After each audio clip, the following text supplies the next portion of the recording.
Hare Krishna, everyone. Hare Krishna mindenki. Wonderful to see everyone again. Csodálatos mindenkit újra látni. Today is September the 28th, Sunday. Ma szeptember 28-a van. We are 3/4 of the way through the year already. Már az évnek a 3/4 eltelt. Before we know it, I'm sure 2026 will be upon us. Before we know it, 2026 will be upon us. Ja, igen.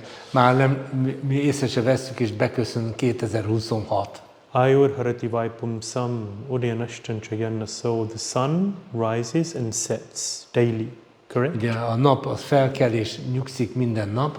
And in this way, Ayur, our age, our life is harati, is stolen. És így naponként ellopja az életünket. Life is going. Tick-tock, tick-tock, tick-tock, tick-tock. Így múlik az élet. Tik-tak. Sőt, mondhatnám, elhull a virág, eliramlik az élet. Time and tide wait for no man. Ugye az idő és a dagály nem vár senkire. Yeah, this is Chaucer. Prabhupada quotes him in a couple of purports. Prabhupada sokszor idézi ezt a Chaucer mondatot. Ayur harati vaipum sam udyanashchanchayanna. So, yes, life is stolen apart from that person who spends his time hearing about Krishna. Apart from that person. Azoktól tehát az életet naponként ellopják, kivéve azoktól, akik az életüket a Śrīmad-Bhāgavatam tanulmányozásával töltik. Because for such a person they're living real life. Mert azok a személyek egy igazi életet élnek. And once they leave this body, they will go back to Krishna. És amikor ezt a testet végül elhagyják, akkor visszamennek Krishnához. And that's why we're here. Ezért vagyunk itt. In order to come together and discuss Krishna Katha. És azért jövünk össze, hogy Krishna Kathát beszélgessünk. It's the best use of our time. Ez a legjobb módja az idő eltöltésének. So, we're continuing today with the 7th canto. We'll complete it today. Most a 7. énekkel folytatjuk, ugye a 3. ülésben. We'll complete it today. És akkor ez lesz az utolsó ebből az énekből. But before we continue, let's chant some prayers for invoking blessings and mercy upon this gathering. De először mondjuk el az imákat, hogy megkapjuk az áldást. We rely on blessings. Mi csak is az áldásokra tudunk támaszkodni. No one is independent. Senki sem független. Once there was a devotee, his name was, he became Ānanda Caitanya. He had joined and he was thinking about initiation. Volt egy bakta, aki amikor csatlakozott, utána arra gondolt, hogy felavatják. But he wasn't sure about this whole initiation thing, having a guru, a spiritual master. Why? De nem volt teljesen biztos benne, hogy ez az avatás ez egy jó dolog, hogy egy guruja legyen, egy lelki tanító mestere legyen. Does he trust a person? Can he trust a person? Lehet bízni egy emberben? Why worship a person? I can worship Krishna, I can worship God, but why a person? Jó, én imádom Krishnát, Istent, de egy személyt imádjak. So he was skeptical about Srila Prabhupada. Tehát eléggé szkeptikus volt Srila Prabhupáddal kapcsolatban. And when Prabhupada came, he was going to give initiations to many devotees. És Prabhupád jött, és akkor adott avatást egy csomó baktának. So they asked him, and he was unsure about taking Őt is megkérdezték, de nem volt biztos benne. So when Prabhupada came, then they greeted him, of course, devotees. És jött Prabhupád, és akkor a bakták üdvözölték őt. With great enthusiasm. És nagyon lelkesek voltak. And they sung Guru Puja. És csináltak egy Guru Puját neki. And everyone singing Guru Puja with so much enthusiasm. Prabhupada is right there. Tehát mindenki rettentő lelkes volt, ott van Prabhupád. And then Ānanda Caitanya saw Srila Prabhupada. He's also singing. És akkor átmutatva Prabhu látta, hogy Srila Prabhupád szintén énekel. Why is he singing? De miért énekel? We're singing for him, so why does he need to sing the same words? Mi most neki éneklünk, akkor ő miért énekli ugyanazt? So then he said, why is he singing? És megkérdezte, miért énekel? And the devotee said, Well, we're singing to him. He's our spiritual master.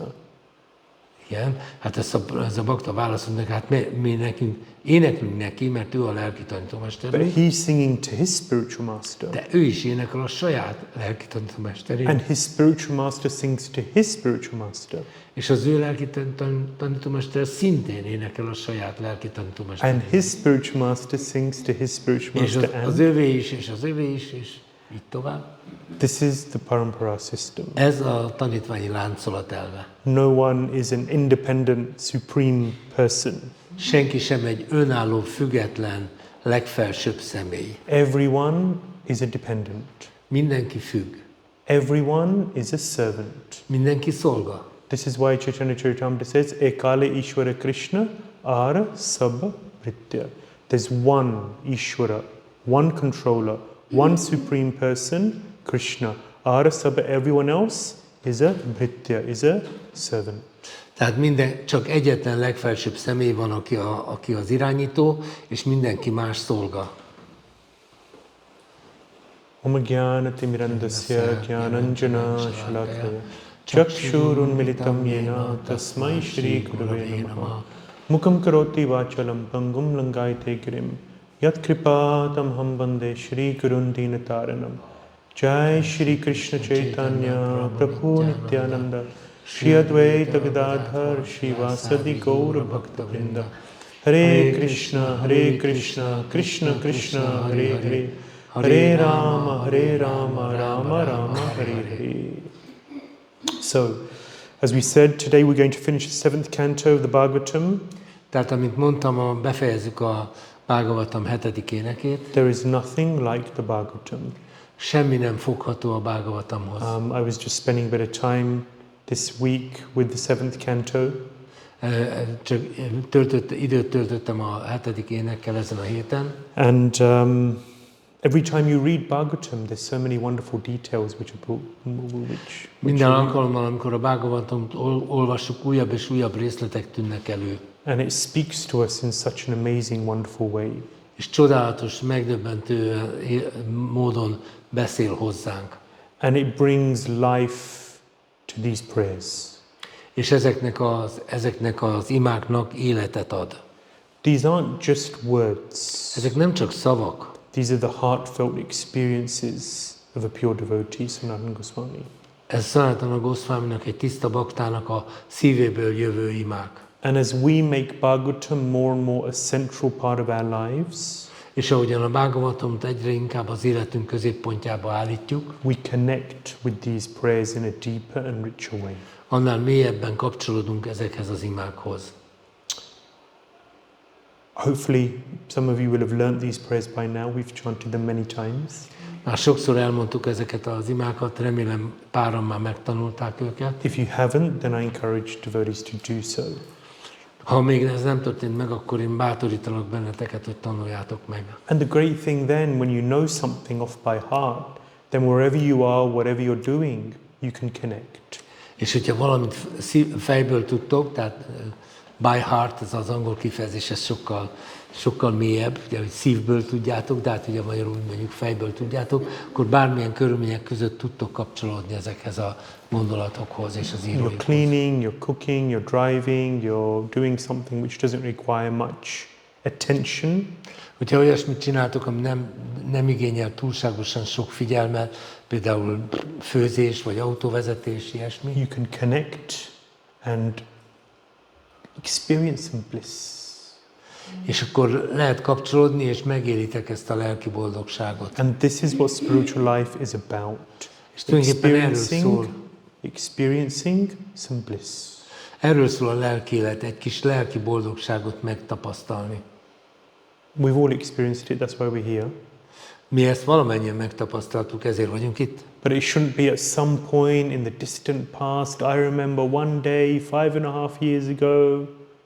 De ez nem úgy legyen, hogy valami nagyon-nagyon régmúltban, hogy igen, 5 évvel ezelőtt egyszer megtapasztaltam. It should be something we're experiencing regularly, daily. Az a jó, hogyha ezt minden nap rendszeresen megéljük, ezt a tapasztalatot. Okay, so please call and response as always. Akkor most felelgetésbe fogjuk mondani. Sarvashashabdi Piyusha Sarva Shastabdi Biyusha Sarva Vaidaika Satphala Sarva Vedaika Satphala Sarva Siddhanta Ratnadhya Sarva Siddhanta Ratnadhya Sarva Lokaika Drikprada Sarva Lokaika Drikprada Sarva Bhagavata Prana Sarva Bhagavata Prana Śrīmad-Bhāgavata Prabho Śrīmad-Bhāgavata Prabhu Kalidvantoditaditya Vāgdāntotitāditya Shri Krishna Parivartita Shri Krishna Parivartita Paramananda Pathaya Paramananda Pathaya Prema Varsyaksharayate Prema Varsyaksharayate Sarvada Sarvasevyaya Sarvada Sarva Sevyaya Shri Krishnaya Namostute Shri Krishnaya Namostute Madeka Bandhu Matsangin Madeka Bandhu Matsangin Madguru Manmahadhana Madguru Manmahadhana Mannishtarka Madbhagya Mannishtaraka Madbhagya Maddananda Namostute Madānanda Namostute Sadhu Sadhu Tattayin Asādhu Sādhu Tādayin Atini Chochatakara Atini Chochatakara Hanamuncha Kadachinmam Hanamuncha Kadachinmam Premna Hritkantayospura Premna Hritkantayospura Grantaraj Śrīmad-Bhāgavatam ki Jai. So, we covered 3 weeks ago, we covered the beginning of the 7th canto. 3 héttel ezelőtt foglalkoztunk a 7. ének elejével. You may remember, is the Lord partial or impartial? Ugye itt az volt a téma, ha emlékeztek, hogy az Úr az részrehajló, vagy nem? Of course, he's impartial. Persze, hogy nem részrehajló. But he takes a special interest in the lives of his devotees, such as Prahlad. De az ő baktáinak az élete iránt különösen érdeklődik, mint amilyen Prahlad. And who can fault him, because Prahlad is such a wonderful, amazing devotee.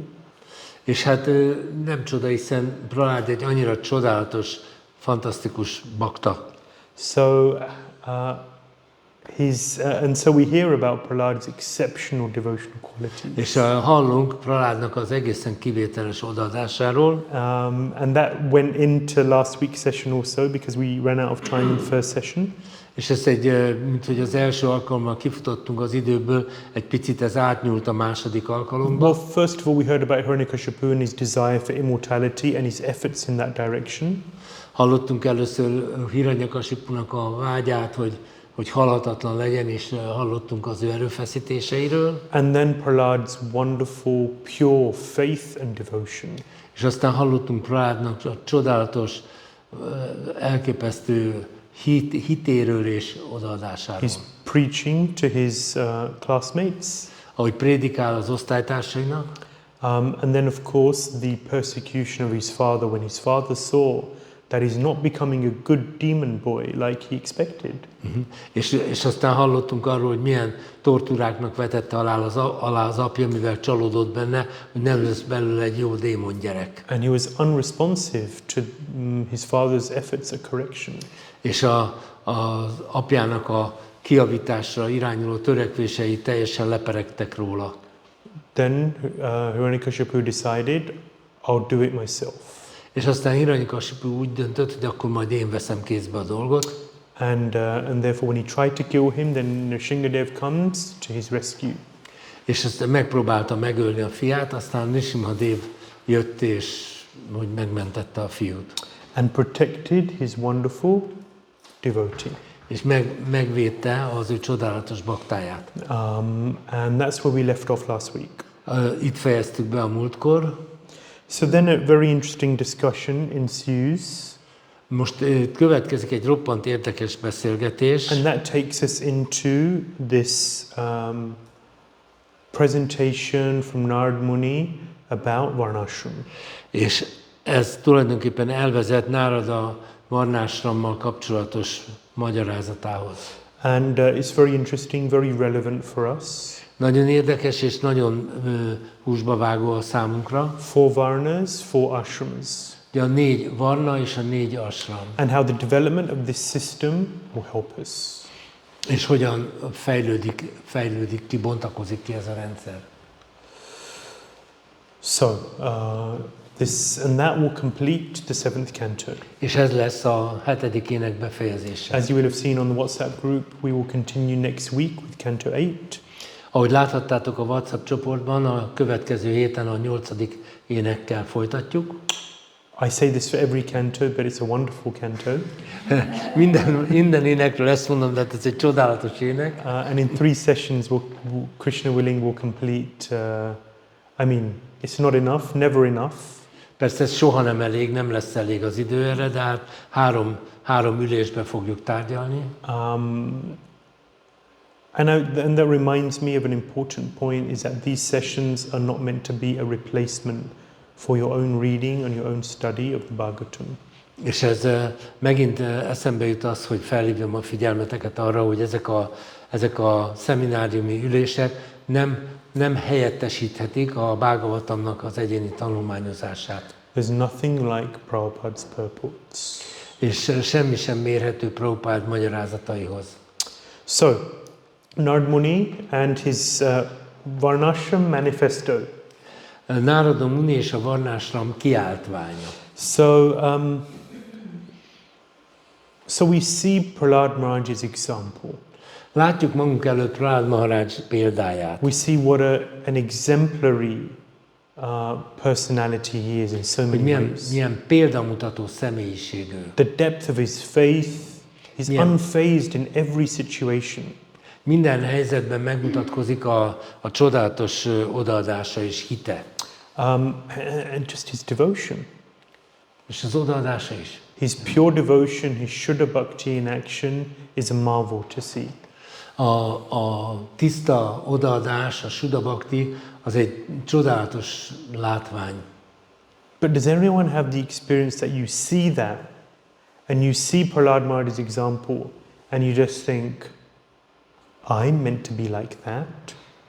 Van olyan köztetek, aki nézi Prahlāda Maharajnak a példáját, és azt mondja, nekem ilyennek kéne lenni. I don't think that's possible. Nem hiszem, hogy ez lehetséges. It just feels so far and so distant. Ez annyira magas nekem. Yeah, so to go through what Prahlāda Maharaj went through to maintain that kind of faith in the Lord. I'm being thrown off a cliff. Okay, throw me off the cliff. Vishnu's there, he'll protect me, no worries. Szóval azokon keresztül, amiken keresztül ment Prahlāda Maharaj, és milyen borzasztó megpróbáltatások, és mégis megtartotta a hitét és az odaadását. Ledobnak egy szikláról? Oké, ledobnak. Vishnu is there to help me, to protect. Ott van Vishnu, majd ő segít, ha akar. Prabhupada would always say, Krishna marike, rakeke, Krishna rakeke, marike. If Krishna wants you to be harmed, then no force on earth can protect you. And if Krishna wants to protect you, then there's nothing that can harm you. Ugye van ez a mondás, hogy ha Krishna akar téged bántani, akkor senki meg nem tud védeni a széles földkerekségen. Ha viszont Krishna meg akar védeni, akkor nincsen senki, aki tudna bántani téged. Easy to say, but to practice this is not easy. Ez könnyű mondani, de azért ezt gyakorlatba tenni azért nem ugyanaz. So we can read about it in the books, but the question is, how are we going to make it there? Ugye olvashatunk ezekről a könyvekből, de az igazi kérdés az, hogy fogjuk mi ezt megcsinálni. How are we going to develop this kind of love and therefore dependence on Krishna? Hogyan fogjuk a Krishna iránti szeretetet és ennél fogva a rajta függést így megvalósítani? This is where Nārada Muni's instructions become very relevant.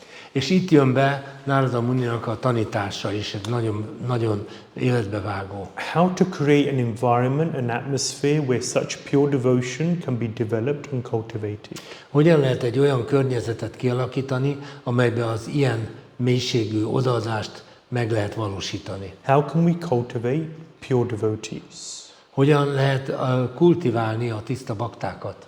This is the idea with New Vrajdam. Ez az új Vrajadám mögötti elgondolás. Devotees come, we preach, distribute books, Harinam, Prasadam distribution, so many different ways we have. People come and they start to practice Krishna consciousness.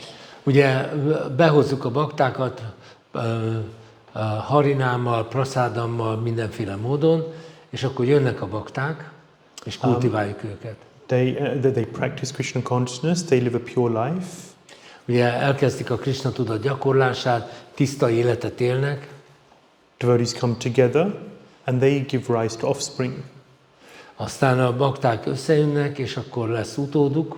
They're born in this farm which is so wonderful, so tranquil, such a wonderful facility to practice Krishna consciousness. És ugye, hogy ez a farmon történik, ugye Új-Vracsadánban, akkor ez egy annyira nyugodt, igazi átszellemült hely, ott aztán igazán könnyen lehet gyakorolni a Krishna tudatot. They have Radhe-shyam, so many wonderful Vaishnavas, such a devotional atmosphere. Ott van Radhe-shyam, ott vannak a csodálatos Vaisnavák, ez egy igazi jó környezet. A lot of opportunity to advance in Krishna consciousness. Nagyon sok lehetőség van, hogy haladjunk a Krishna tudatban. So when they come of age, they're 25 years old, say, they get married. Ugye aztán, amikor felnőnek, mondjuk 25 évesek lesznek, megnősülnek, vagy házasságot kötnek. And therefore, when they come together to give rise to offspring, their consciousness is elevated. És amikor ők párt találnak, és gyerekeket hoznak világra, akkor már egy magasabb tudatszinten csinálják ezt. And therefore they will attract a soul, which is advanced. Tehát olyan lelket fognak behívni a családjukba, aki már nagyon, nagyon magas szinten áll. So they give rise, therefore, to an advanced devotee.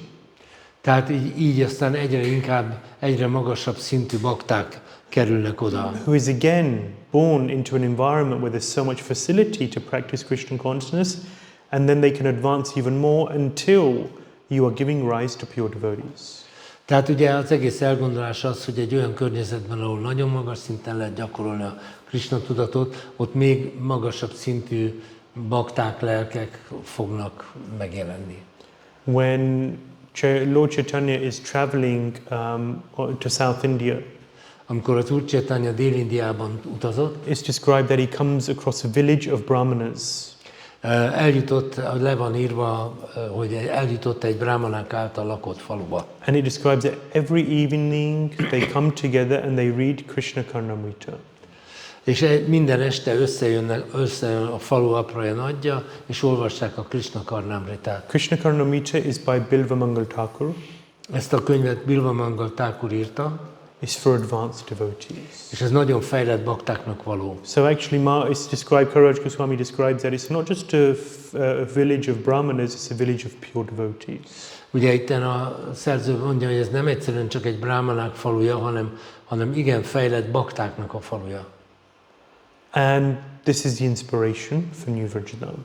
És ez adja a új Vrajadamnak a lelkesítést. So this question arises: where does someone like Prahlad come from? We heard about his history briefly last week. Ugye hallottuk röviden a múlt héten a Prahlad Maharajnak a előtörténetét, hogy kerül oda. How do we create an environment where pure devotees are given birth? We give birth to pure devotees.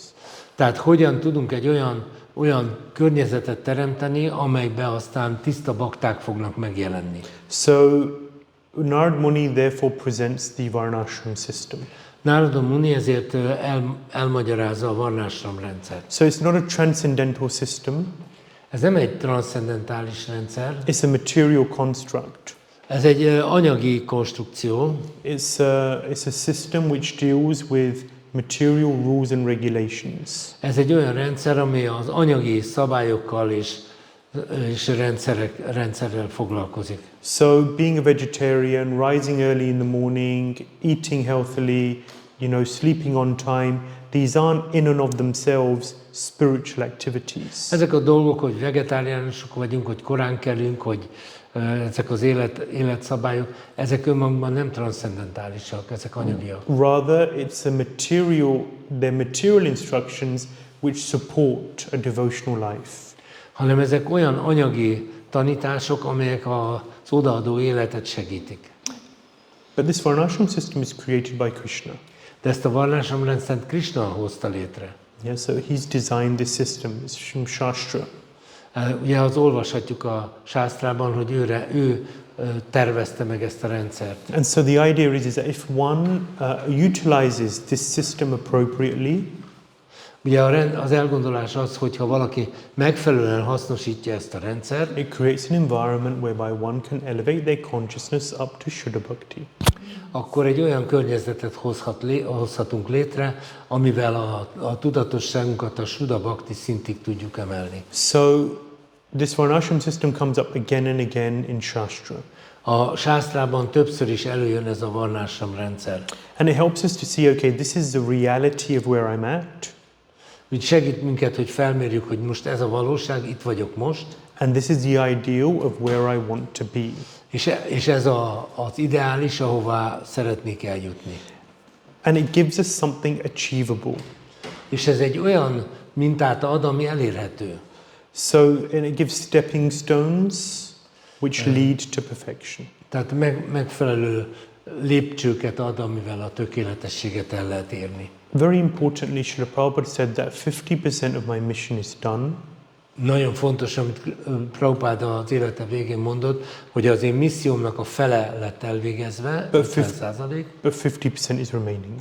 És 50% még hátra van. What was that 50% remaining? Mi ez a másik 50%? To develop a varṇāśrama system in ISKCON. Hogy az ISKCON-ban egy varnásram rendszert kiépítsünk. So that devotees are trained Tehát a baktákat erre képezik, to understand at least what is their varna, what is their ashram, and what are the rules and regulations which govern their particular situation. mi az a varna, mi az ashram, mik azok a feltételek, amelyek itt irányítják a baktákat ezen az úton. So Srila Prabhupada created Gita Nagari and New Vrindavan with this in mind. Ugyanezzel az alapon hozta létre Srila Prabhupád Gita Nagarit, új Vrindávant. But who likes rules? Ki szereti a szabályokat? Who likes rules and regulations? Ki szereti, hogy a Restrictions? keretek közé szorítják életét, az, akik You can do this. megszorítások. You can do this, but you can't do this. Ezt megteheted, azt nem teheted. This is allowed, but this is not. Ez meg van engedve, az nincs megengedve. We don't like our freedom to be curtailed. Úgy érezzük, hogy megnyírbálják a szabadságunkat. I want to be free. Szabad akarok lenni. I want to do what I want to do, when I want to do it, how I want to do it. Azt akarom csinálni, amit akarok, amikor akarom és ahogyan akarom. The problem with that Van egy kis probléma ezzel, is that the average conditioned soul has conditioned mind and senses. Not the hogy average, every conditioned soul has a conditioned mind and senses. Tehát minden átlagos feltételekhez kötött személynek feltételekhez van kötve az érzékei And és you az may elméje. have noticed that then there's waves. Talán észrevettétek, hogy vannak ilyen hullámhegyek, hullámvölgyek. Sometimes you're feeling great, Van, amikor jól érezzük magunkat. very spiritual, very Krishna conscious, Nagyon lelkiek, nagyon Krishna tudatosak vagyunk. very enthusiastic about spiritual life, Nagyon lelkesek a lelki életre. and sometimes not so much. És máskor meg nem annyira. Sometimes the material energy seems so attractive and wonderful. És akkor bejön az anyagi energia, és akkor vonz minket.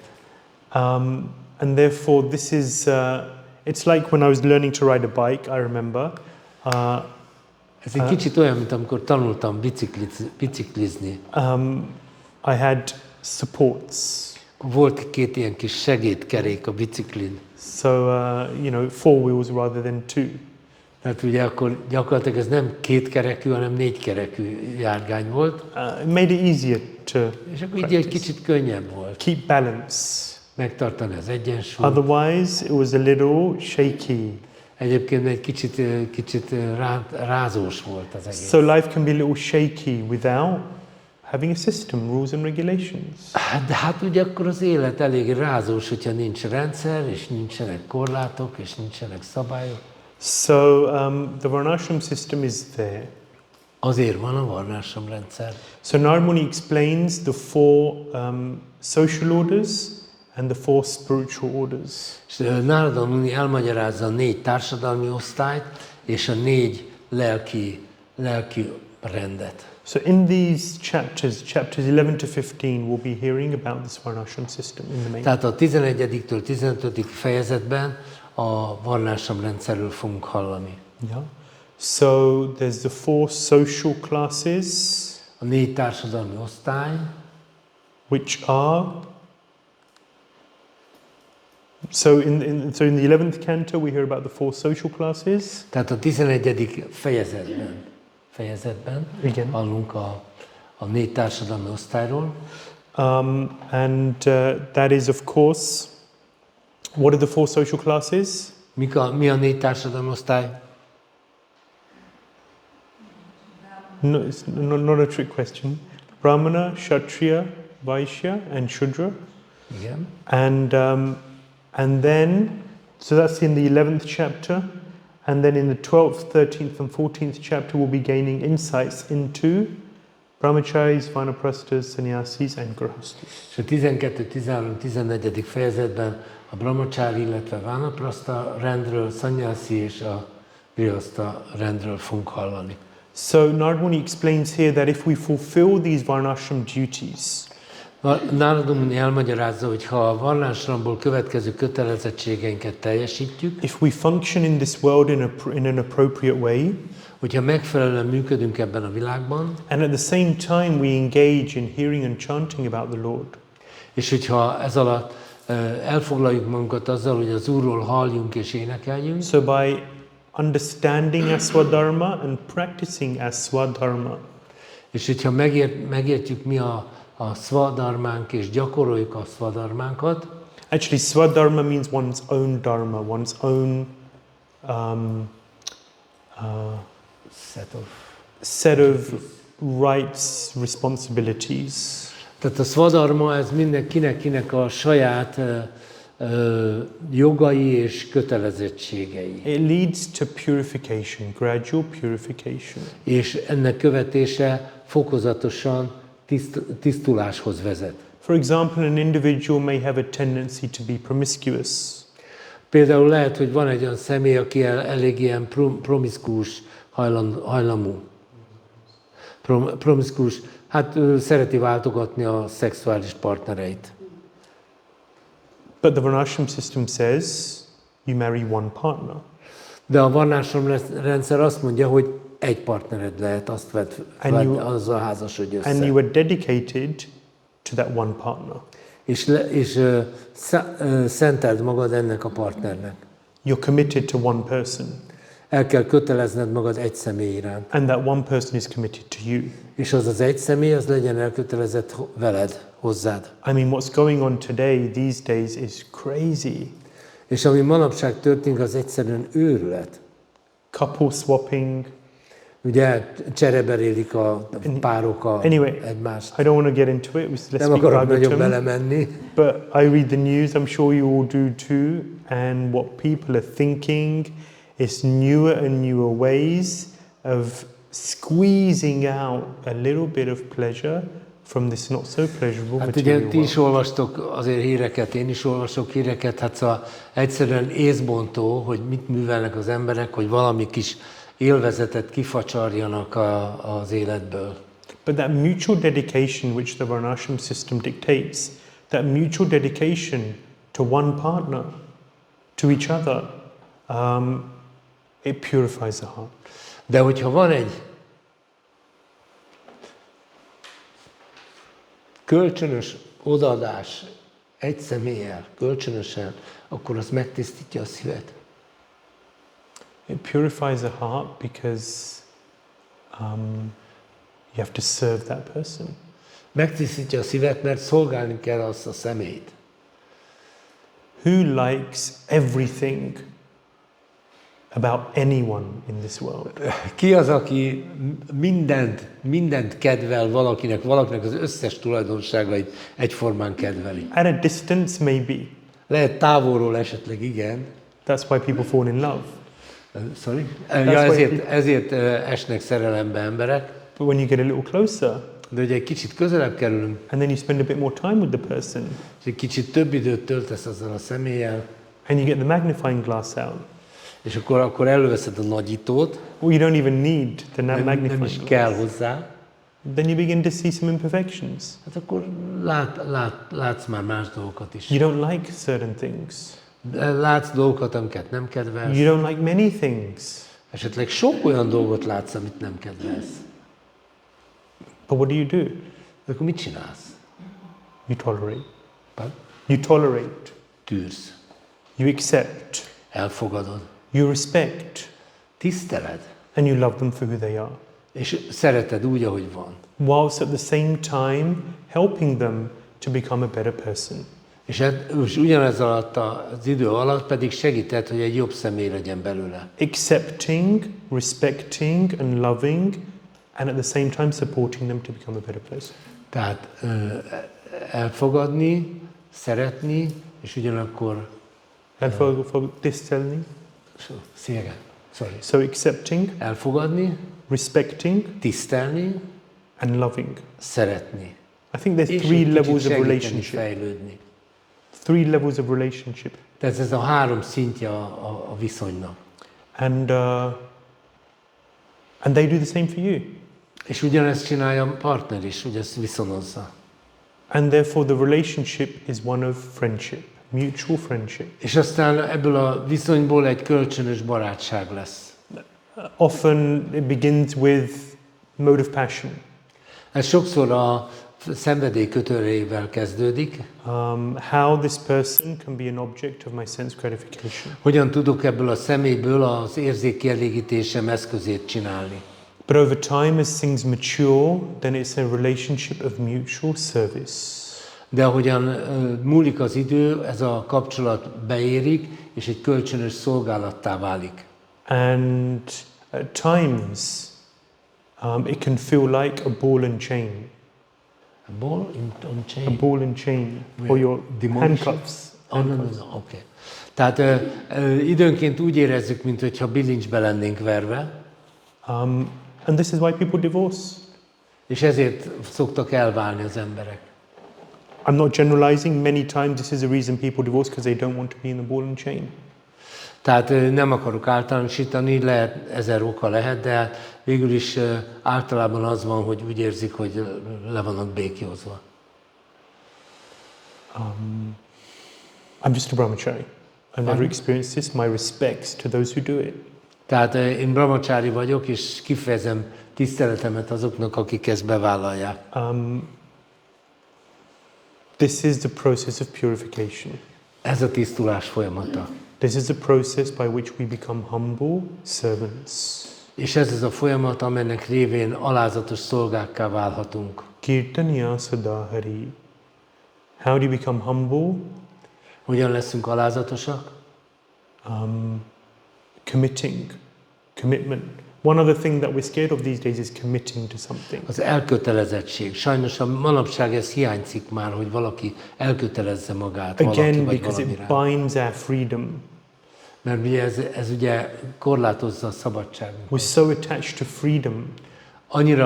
Annyira rá vagyunk kattanva a szabadságra. Bhāgavatam says in the second canto, third chapter, Svavidvara hosta karai samsuta purusha pashu nāyat karna patopeto jātu nama gadagraja. Második ének harmadik fejezetében van ez a vers. I think it's 2.3.19, if anyone wants to look it up. Második ének harmadik fejezet 19-es vers, azt hiszem. So it says, people are like hogs, dogs, camels and asses. Famous verse. Az emberek olyanok, mint a disznók, a kutyák, a tevék és a szamarak. And so it describes what is a camel. És akkor leírja, hogy milyen egy teve. What's wrong with a poor camel? Mi baj ez a szegény tevével? Why is he being, sort of just down and out by the Bhagavatam? Miért cáfolja le a Bhāgavatam? So it describes that the camel has a desire to enjoy. Ugye elmagyarázza, hogy a tevének van egy vágya, hogy élvezzen. So what does the camel do? Mit csinál egy teve? It sees a thorny bush. Lát egy jó tüskés bozótot. And it sees some nice greens that it can chew on. És látja a zöld leveleket, amiket ugye elrákat. So it starts biting and chewing on these. És akkor beleharap ezekbe a ezekbe a levelekbe és az ágakba. And it says, as it's chewing, Bhagavatam says, that the purport says that as it's chewing, the camel's chewing and chewing, all the thorns are cutting his mouth apart. És ahogy rágja ezeket a tüskés bozót, ezt a tüskés bozótot, ugye ezek a tüskék fölsértik a száját. And the camel starts bleeding like anything. És akkor ugye ottan vérzik a szája. His mouth is covered in blood. Az egész szája csupa vér. But he keeps chewing. De csak rágja.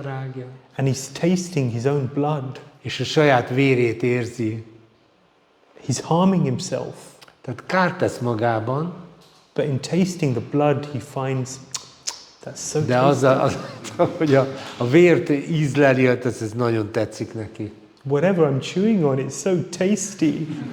Bármi, amit rágok, olyan ízes. But it's his own blood. Ez saját vére. Self-harm.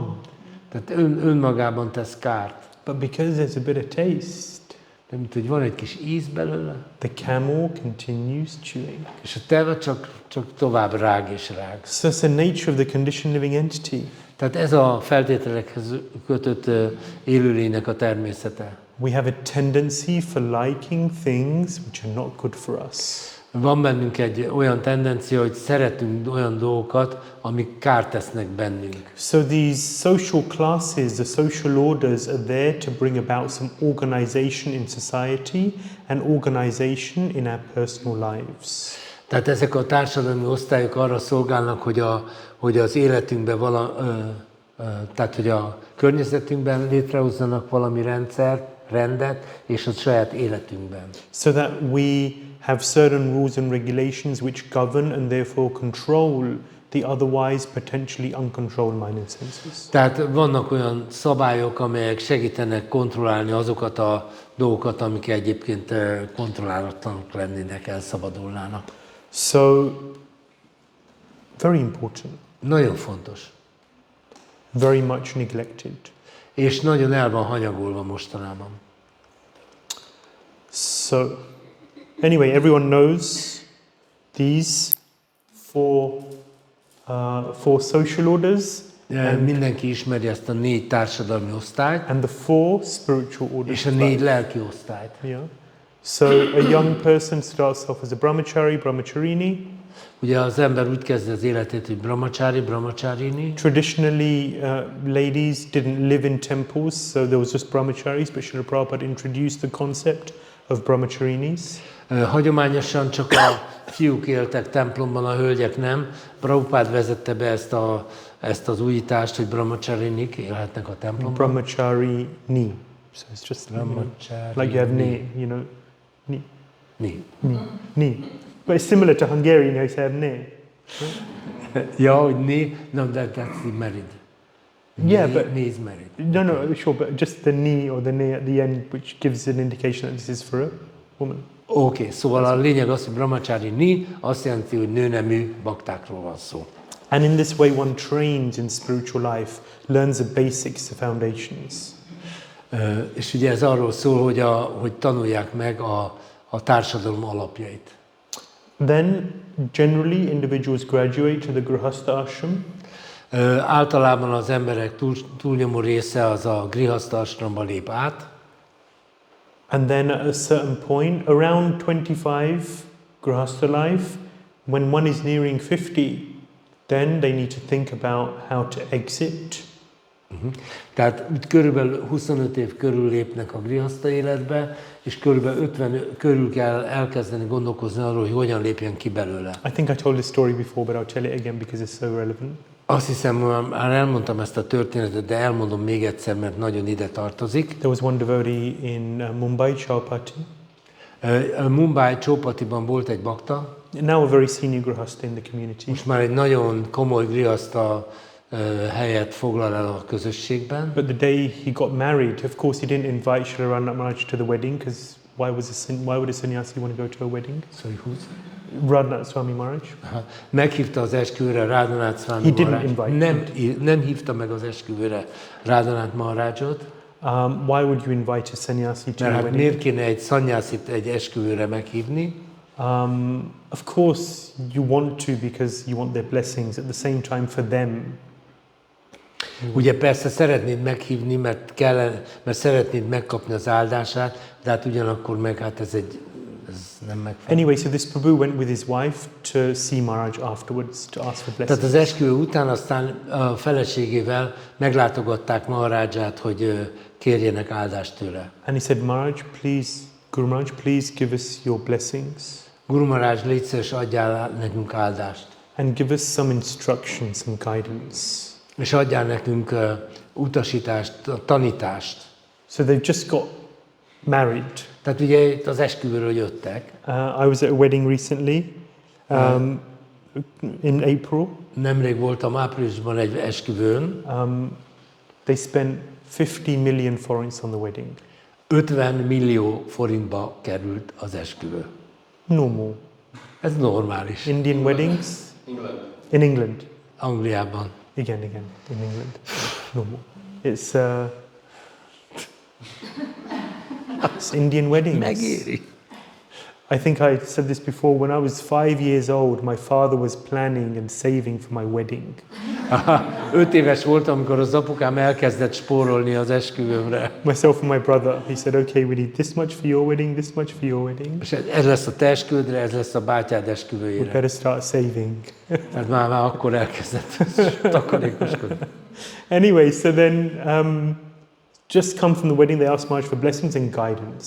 Tehát az esküvőről egyenesen oda mentek Maharajhoz, és megkérték, hogy áldja meg őket, és adjon utasítást. Maharaj tanítást. said, does anyone remember? Emlékeztek? Yes. Plan your exit. Az volt az utasítás, hogy tervezzétek meg a kilépést az ashramból.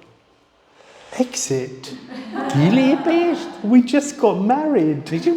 Most házasodtunk Why do we need to össze. think about exit? Miért kéne a felbontás? You know, there's something in kind of some Indian weddings where you go around the fire 7 times because you're committing yourself for 7 lifetimes to this person.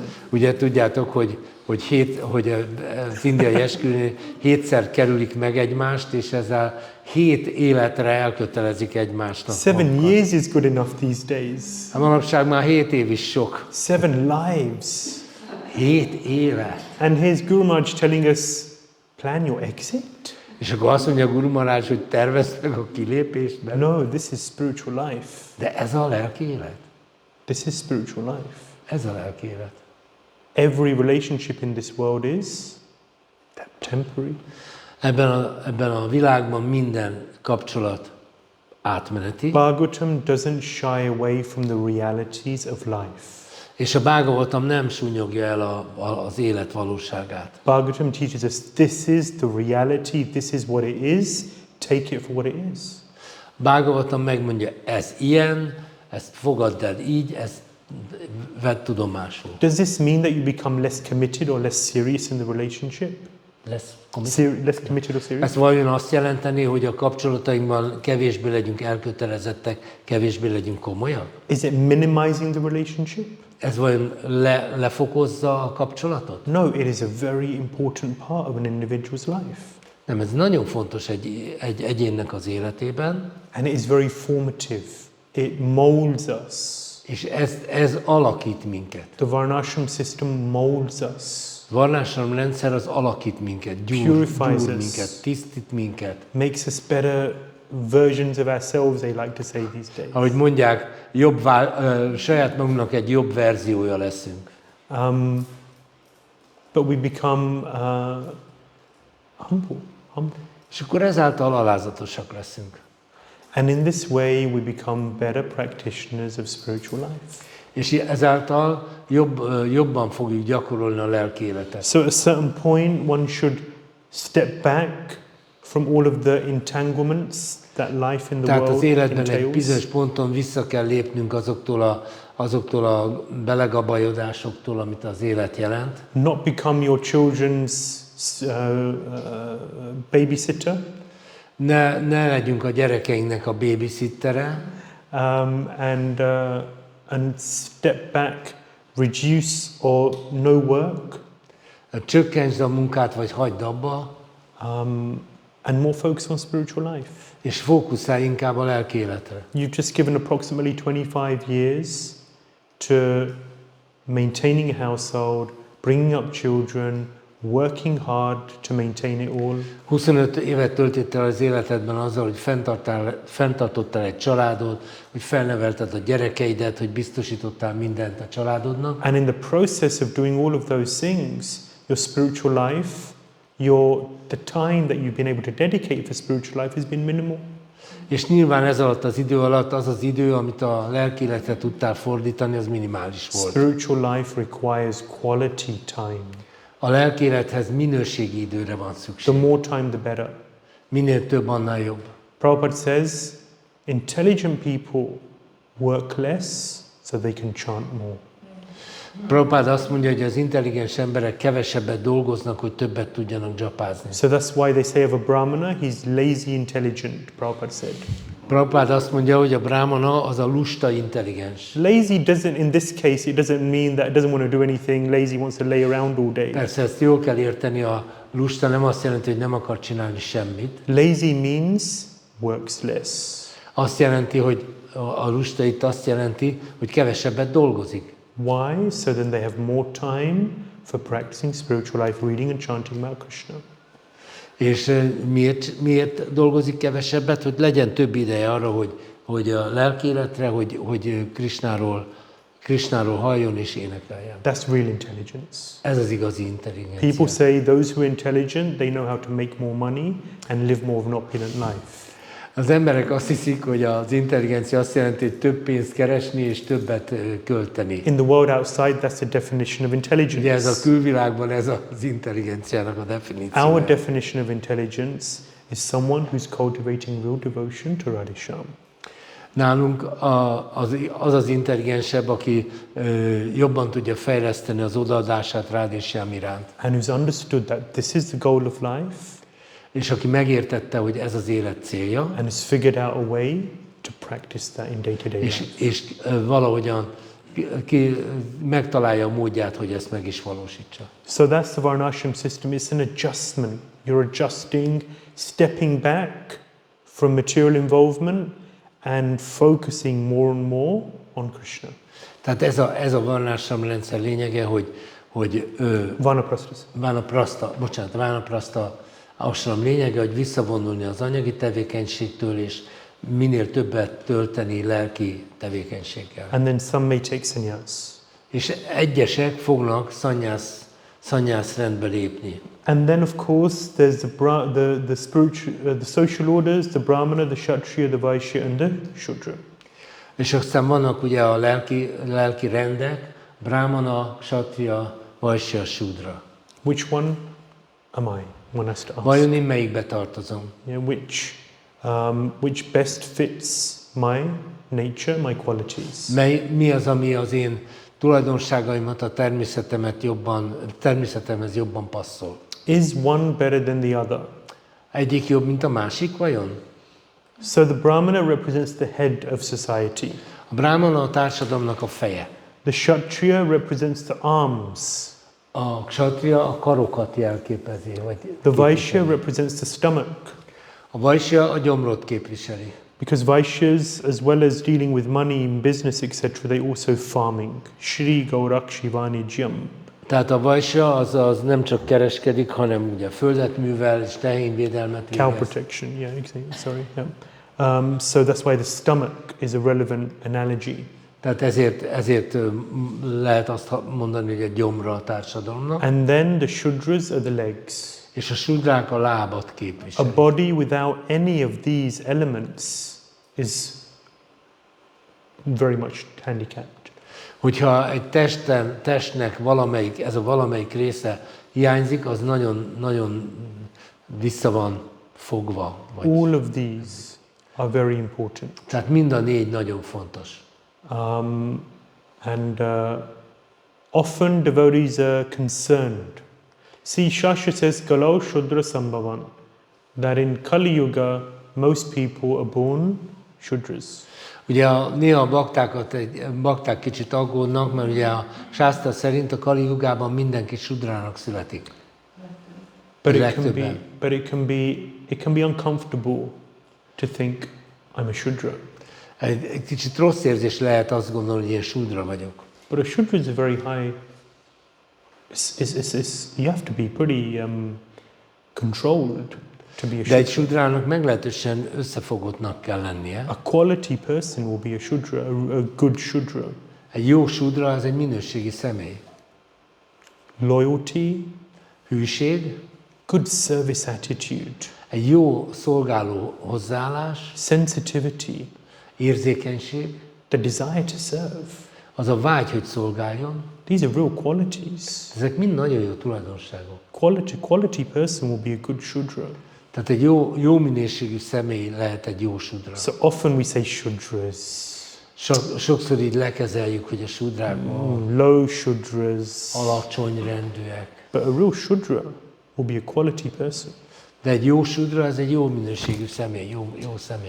So each of them has its place in society. Each of them is very, very important. Mindegyiknek megvan a helye a társadalomban, mindegyik fontos. There is also an important consideration is that the nature of things in Kali Yuga is that things tend to be very mixed. A Kali Yugának egy másik tulajdonsága, hogy a jellegzetességek keverednek. So there'll be shades of grey. Tehát itt tulajdonképpen a szürke árnyalataival Yeah, van so one may find themselves, okay, well, I think I'm a bit of a Vaishya, but, yeah, I think there's elements of Shudra, but I like to study and, I'm good with valaki azt swords. mutatja magára, hát van belem egy adag sudra, de hát azért van bele egy adag vajsja, de azért vannak sudra tulajdonságaim, de szeretek tanulni, az olyan brahminikus. So things tend to be a little mixed, especially in Tehát Kali Yuga. általában azért elég vegyesek az So the emberek. question is, when we're thinking about ourselves, which one is predominant in my nature? Az igazi kérdés az, hogy amikor vizsgáljuk magunkat, hogy melyik a legmarkánsabb tulajdonságunk. What this helps us to do is to really understand ourselves Ez a rendszer segít abban, hogy tényleg megértsük magunkat. and find a situation which is ideal given our particular nature. A situation. Hogy megtaláljuk azt a helyzetet, amiben a legjobban tudjuk magunkat fejleszteni, vagy legjobban találjuk magunkat. We're all individuals, Mindannyian egyének vagyunk, and therefore we're all unique. tehát mindannyian páratlanok, megismételhetetlenek vagyunk. So then another concern that sometimes people, devotees have is that, this is categorization. De van úgy, hogy a baktáknak nem tetszik egyáltalán ez a kategorizálás, besorolás. I don't want to be put in a box. Nem szeretném, hogyha beraknának egy dobozba. I don't want a number. Nem akarok csak egy szám lenni. So many of you will have heard of Enneagram. Sokan hallottak az enneagramról. So quite a few devotees are interested, especially here in Hungary, I see, in Enneagram. Azt tapasztalom, főleg itt Magyarországon, hogy a baktákat nagyon érdekel ez az enneagram. So there's nine different categories. Ebben van 9 kategória. And each of them has a number, 1, 2, 3, 4, 5, 6, 7, 8, 9. Mindegyiknek van egy száma, So 1-től 9-ig. So then, so it describes the nature of these different És akkor types of people. minden egyes kategóriánál van egy kis személyleírás, hogy milyen az, aki oda And van. some years ago, there was one devotee who was very much into this, and he was categorizing everyone. És volt egy bakta, aki nagyon elmerült ebbe, és akkor mindenkit besorolt valami kategóriába. And he had decided that I'm a particular number. És azt mondta, hogy én egy bizonyos számba tartozom. So then every time he saw me, he would say the number. Minden alkalommal, amikor találkoztunk, mondta a számomat. Whatever, 6-as, Mondjuk 6-os, 8-as, 8-as, 7-es. 7-es. And he'd just say the number to me. És csak mondta a számot. Or every time he was annoyed or, was exclaiming at something I'd said or done, then he'd just say, 7-es. Tehát mindig, ha valami bosszantotta, akkor csak így mondta a számomat. And so, I said, come on, I'm a person, I'm a human, I'm not just a number. Most már állj le ezzel, hát én egy személy vagyok. Yeah, so we don't like being categorized. Nem put in szeretjük a boxes. kategorizálást. Also, this varṇāśrama system has been used but abused in India. Sajnos ezzel a varṇāśrama rendszerrel vissza is éltek Indiában. Krishna says, Chatur Varnyam Maya Shrishtam Guna Karma Vibhagasha, 4.13, Bhagavad Gita, famous verse. Ugye a 4.13 Bhagavad Gitában mondja Krishna, hogy ezt a 4 rendet a tulajdonságok és a munka szerint állítottam fel. Krishna says, I put the system in place. Krishna mondja, hogy én csináltam ezt a rendszert. 4 varnas, 4 ashramas. 4 varna, 4 ashram. And so many people have taken this, particularly this Brahmana, Kshatriya, Vaishya, Shudra. They've taken this. Sok ember ezt így elfogadta, vagy fogta ezt a rendszert. And particularly unrefined brahmanas. És különösen a kevésbé kifinomult brahmanák. In order to establish their supremacy and superiority over the others. Azért, hogy a felsőbbrendűségüket biztosítsák a többiekkel szemben. They've manipulated the system to create a hierarchy where they are the kings. Ezt a rendszert tulajdonképpen így megmanipulálták, hogy egy olyan helyzetet teremtsenek magukban, amiben ők a csúcs. And everyone should serve and be subservient to them. És hogy mindenki csak őket szolgálja, és mindenki hajoljon meg előttük. Yeah, so that is the corrupted caste system. Ez a korrupt kasztrendszer. And it's caused a lot of damage to a lot of people. Nagyon sok kárt okozott sok embernek. But that is the nature of Kali Yuga. De ez a Kali Yuga természete. People will try to control and enjoy wherever they can. Az emberek megpróbálnak másokat kontrollálni és helyzeteket kiélvezni, amennyire lehetséges. That is not a reflection on the perfect system that Krishna has put together. Ennek már nem sok köze van ahhoz a tökéletes rendszerhez, amit Krishna létrehozott. We have blue collar workers, white collar workers. Van azért ilyen, hogy kétkezi munkás, szellemi munkás. Do we have that in Hungary? Yeah. Yeah. What we have, we talk about lower class, middle class, upper class, etc. Mindenféle osztályokról beszélünk, alsó osztályról, alsó középosztály, középosztály, felső középosztály, felső osztály. So these things are there. Ez persze ott van. But what it does is that it helps us to understand ourselves and place ourselves in an appropriate position. Tehát tulajdonképpen ez a rendszer azt segíti, hogy megértsük a helyzetünket és elhelyezzük magunkat egy megfelelő helyen egy ilyen rendszerben. Which gives us a stable situation within which we can practice Krishna consciousness. That's the function. Az a célja, hogy egy olyan stabil helyzetbe kerülhessünk, amiben a Krishna tudatot szépen tudjuk gyakorolni. Krishna says, Bhagavatam says, Bhagavatam azt mondja, someone like to read this verse? Valaki legyen szíves, olvassa fel. Nice and loud. Szép hangosan. Labdi, read the Sanskrit. Nice and loud. Top of your voice. Hangosan.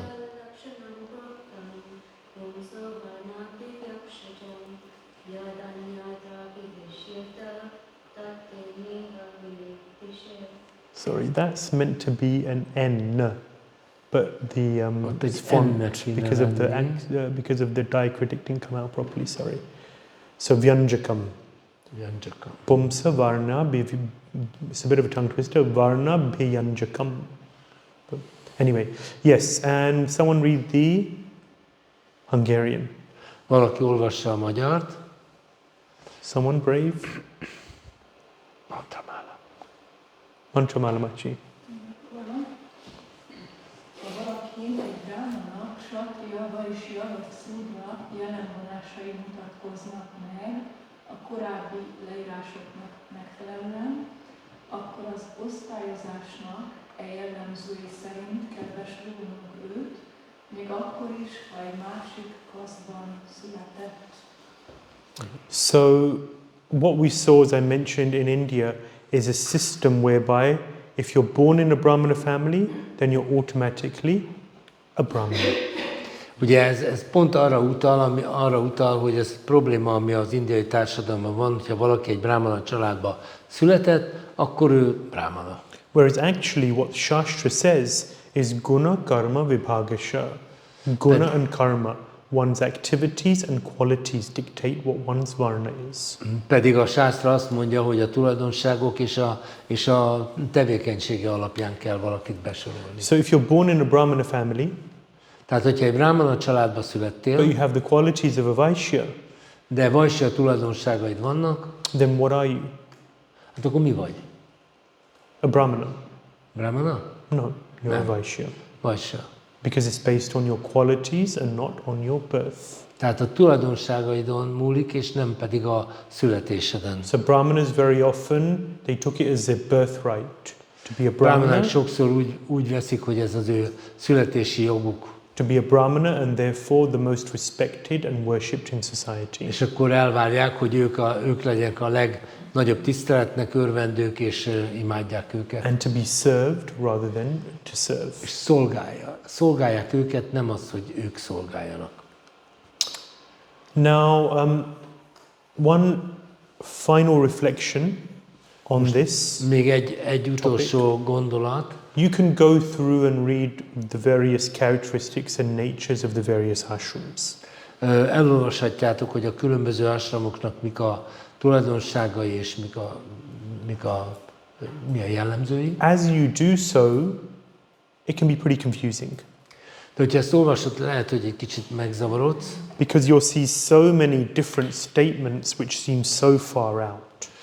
Mert nagyon sok eltérő kijelentés van, és egyesek az eléggé hajmeresztőek. What does this mean for me? How do I practice this today? Tehát manapság ezt hogy kell gyakorolni? So let's take an example. Vegyünk egy példát. Okay, so this is the Vanaprastha. Ez ugye a vánapraszta. Yeah, so if you read this, see in Shastra we have to remember that we have to read not just regularly, but read broadly. We said this. Nagyon fontos, hogy nem csak rendszeresen kell olvasnunk, hanem széles látókörűen. Tehát We have to go deep to understand what is the essential principle that I'm meant to extract. nagyon mélyen kell tanulmányoznunk, hogy megértsük, hogy mi az az alapvető elv, amit ki kell belőle venni. So there's a difference between principles and details. Tehát van különbség az elvek és a részletek között. Very often we get caught up in the details Nagyon sokszor elveszünk a részletekben, and we don't remember that there is a principle that we're meant to be és taking away from this. megfeledkezünk arról, hogy van egy elv, amit ebből az egészből ki kell szűrnünk. If we understand the principle of a thing, Ha megértjük az elvet, then that equips us to apply Shastra in any time, place and circumstance. akkor, ha megértjük az elvet, akkor az képesítesz bennünket arra, hogy a sásztrát bármilyen idő, körülmény, hely esetén tudjuk alkalmazni. Devotees who haven't learnt this, they end up considering that Shastra is not relevant. Tehát akik ezt nem tanulták meg, azok belecsúszhatnak abba, hogy azt gondolják, hogy a sásztra az nem mérvadó számukra. The Bhagavatam is not relevant. De mi a nem mérvadó? Doesn't it feel painful to hear that? Ugye fáj ezt hallani. How can one conclude that? Hogyan juthat valaki egy ilyen következtetésre? I haven't understood Bhagavatam Azt jelenti, hogy nem értettem meg a to figure out how it's relevant in my life. mert nem tudtam rájönni, hogy hogyan mérvadó az én életemben. That's the consciousness of a rightly situated devotee. That's the consciousness of a rightly situated devotee. Tehát ez a megfelelő helyen levő baktának a tudata. So when we're reading these sections, we have to think carefully and understand what the principle is. Tehát ezeket a részeket úgy kell olvasnunk, hogy megértsük belőle, hogy mi az elv. So I want you to comment. This is interactive. Most innentől interaktív. So can someone read the first point? Olvassuk el az első részt. Multiple. A várnak azt csinálja vajon egy fűkunyhót, vagy lakjon egy barlangba hegyekben. Nagyon tetszik. So we won't see you next week. This is my This is my house in Somogyvámos. Kind of. Okay, so obviously, it's obvious what the detail is here. Ugye, ez egy részlet. What is the principle? De mi az elv? What is the principle that is being communicated to us about the nature of the Vanaprastha ashram? Mi az az elv, amit ez a gondolat, vagy ez a mondat továbbít nekünk a Bhagavatamból? Próbáljuk meg minél egyszerűbb életmódot folytatni. Let us try to follow as simple life as possible, minimize our needs. Magyarul for the camera. Igen, tehát hogy próbáljunk meg minél egyszerűbben élni, minimalizáljuk a szükségleteinket. Absolutely. Simplicity. Egyszerűség. Yeah. What else? Még micsoda? Yes. Decrease opulence. Decrease A opulence. pompát csökkentsük. Absolutely. Nyugdíjasnak ez nem megy Yes. nehezen. So in Grahastha life, in Grahastha life is described that Srila Prabhupada said it's a license for sense gratification. Ugye a Grihastha ashramról azt mondják, hogy ez az érzék kielégítésre kapott engedély. Okay, but what does that mean? De mit jelent ez? A devotee's taken vows. So there's Yeah. sense gratification, which is definitely out of the question. Tehát ugye, mint hogy a bakták ugye fogadalmakat tesznek, tehát a korlátlan érzékkielégítés az szóba se jöhet. But there's the allowance for a certain degree of opulence and sense gratification. De azért mégiscsak van egy engedély arra, hogy egy bizonyos mértékű pompa, vagy bizonyos mértékű érzékkielégítés legyen. Vanaprastha life means one steps back from those things. Ugye a Vanaprastha élet pedig azt jelenti, hogy ettől is egy lépéssel visszább jövünk. So more simplicity, in less belongings, less of a social kind of network maybe, simplicity. Kevesebb cucc, kevesebb kapcsolati rendszer, Less opulence. kevesebb luxus. What else? Why a cave? Sorry? Why a cave?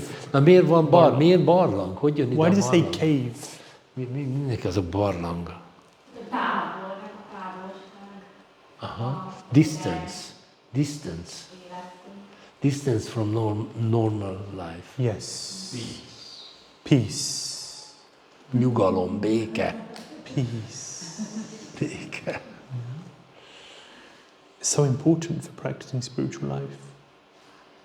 Ez nagyon fontos a lelkélet gyakorlatában, ez a béke. To have at least some time in your life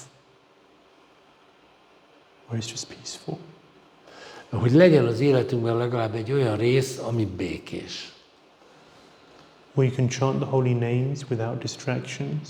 Amikor a szent nevet mindenféle zavaró tényező nélkül tudjuk énekelni. You just hear the holy name. És csak halljuk a szent nevet. The mind is calm, Az elme lenyugodott, not cluttered with all of the responsibilities and duties of day-to-day life. Nincs tele rakva a mindennapi életnek a kötelezettségeivel. The gossip and the distractions that come with social interactions. És a társadalmi kapcsolatokból következő pletykák és egyéb figyelem elvonó tényezők kikapcsolvák. And an environment which is physically peaceful. És mindezt olyan környezetben, amely fizikailag nyugodt, békés. So that you can just chant the holy names. Hare Hogy csak Krishna, nyugodtan Hare tudjuk Krishna, a szent nevet Krishna mondani. Krishna, Hare Hare. Hare Rama, Hare Rama, Rama Rama, Hare Hare. This temple room is a place for that. Ez a templom erre való. I was just speaking to one guest who came, who's visiting, Nemrég beszéltem egy vendéggel, aki jött egy látogatóval. and he said, I heard there's many devotees in Budapest. Hallottam, hogy sok bakta van Budapesten. He said, where are they? Hol vannak? I don't see them in the morning program. Nem látom őket a reggeli programon. I said, yeah.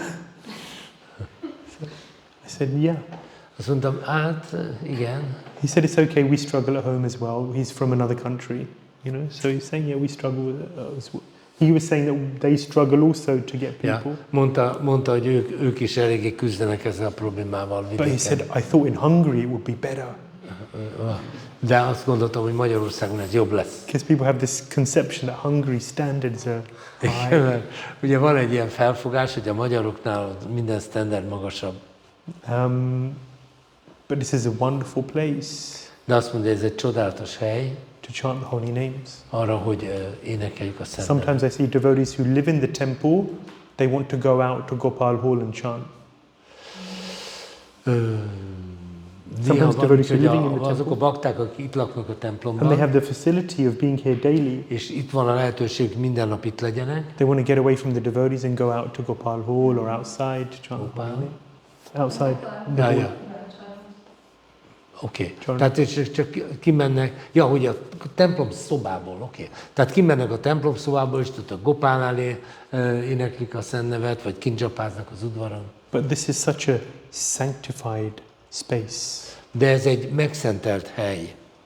And such a wonderful place to chant the holy names.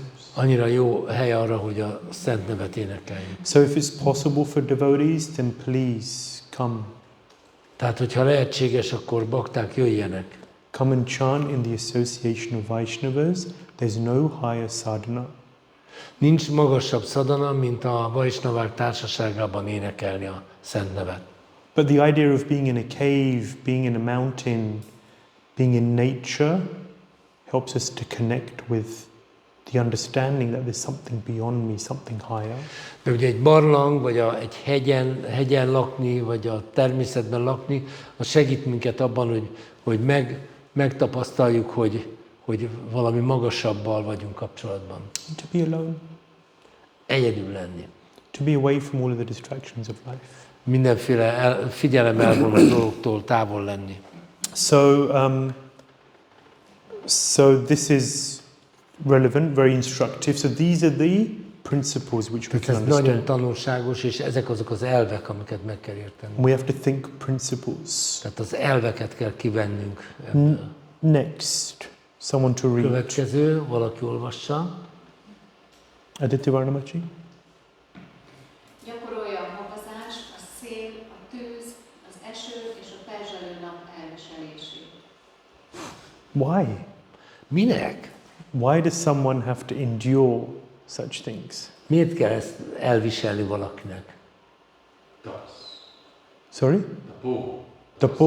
Tapa. Lemondás. Lemondás. To experience tapa. Hogy lemondásokat megtapasztalja lemondást. Why? Minek? Self-harm? Sounds like self-harm. Ez önkínzás, önsanyargatás? What's the difference? Mi a különbség? Voluntary. Tehát, hogy Okay. tehát I önkéntesen also- csinálja? Voluntary.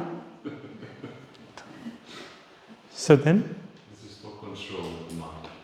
controlling the mind. Ugye az elmét kontrollálni, Power. Power. Like good power. jó értelemben vett erő. Yes. There comes a moment when we have to let go of everything. And I think this prepares us to not to be too worried when we have to do that. Tehát jön egy pillanat, amikor mindent el kell engednünk, és ez segít minket arra, hogy felkészüljünk arra, hogy ezt különösebb aggály és elmebeli gyötrelem nélkül tegyük. Agreed? Absolutely agreed. Agreed. So, relevant points to develop sense control and mind control. Tehát ugye ezek olyan fontos pontok, hogy hogyan kell az érzékeket, az elmét uralom alá venni. To get used to the idea and have the mind and senses get used to the idea that my every move is not for their satisfaction. See again. To get used to the idea Hogy szokjunk hozzá az a gondolathoz, that my every move is not for their satisfaction. Mind and senses. Okay. Tehát, hogy minden egyes mozzanat, minden egyes lépés nem az elme érzékkielégítését szolgálja. You are not your mind and senses. Nem vagy azonos az elméddel és az érzékeiddel. They're constantly pushing for something. Ők mindig csak ösztökélnek valamire, and I have to be a little stoic. És egy kicsit sztoikusnak kell lenni. Okay, they're saying this, they're pushing for this, but I'm not here to satisfy their demands. Ja, oké, én érzem, hogy ezek ösztökélnek engem, hogy nyomnak valamire, de én ezt nem kell megtenni. Because their demands get me in trouble.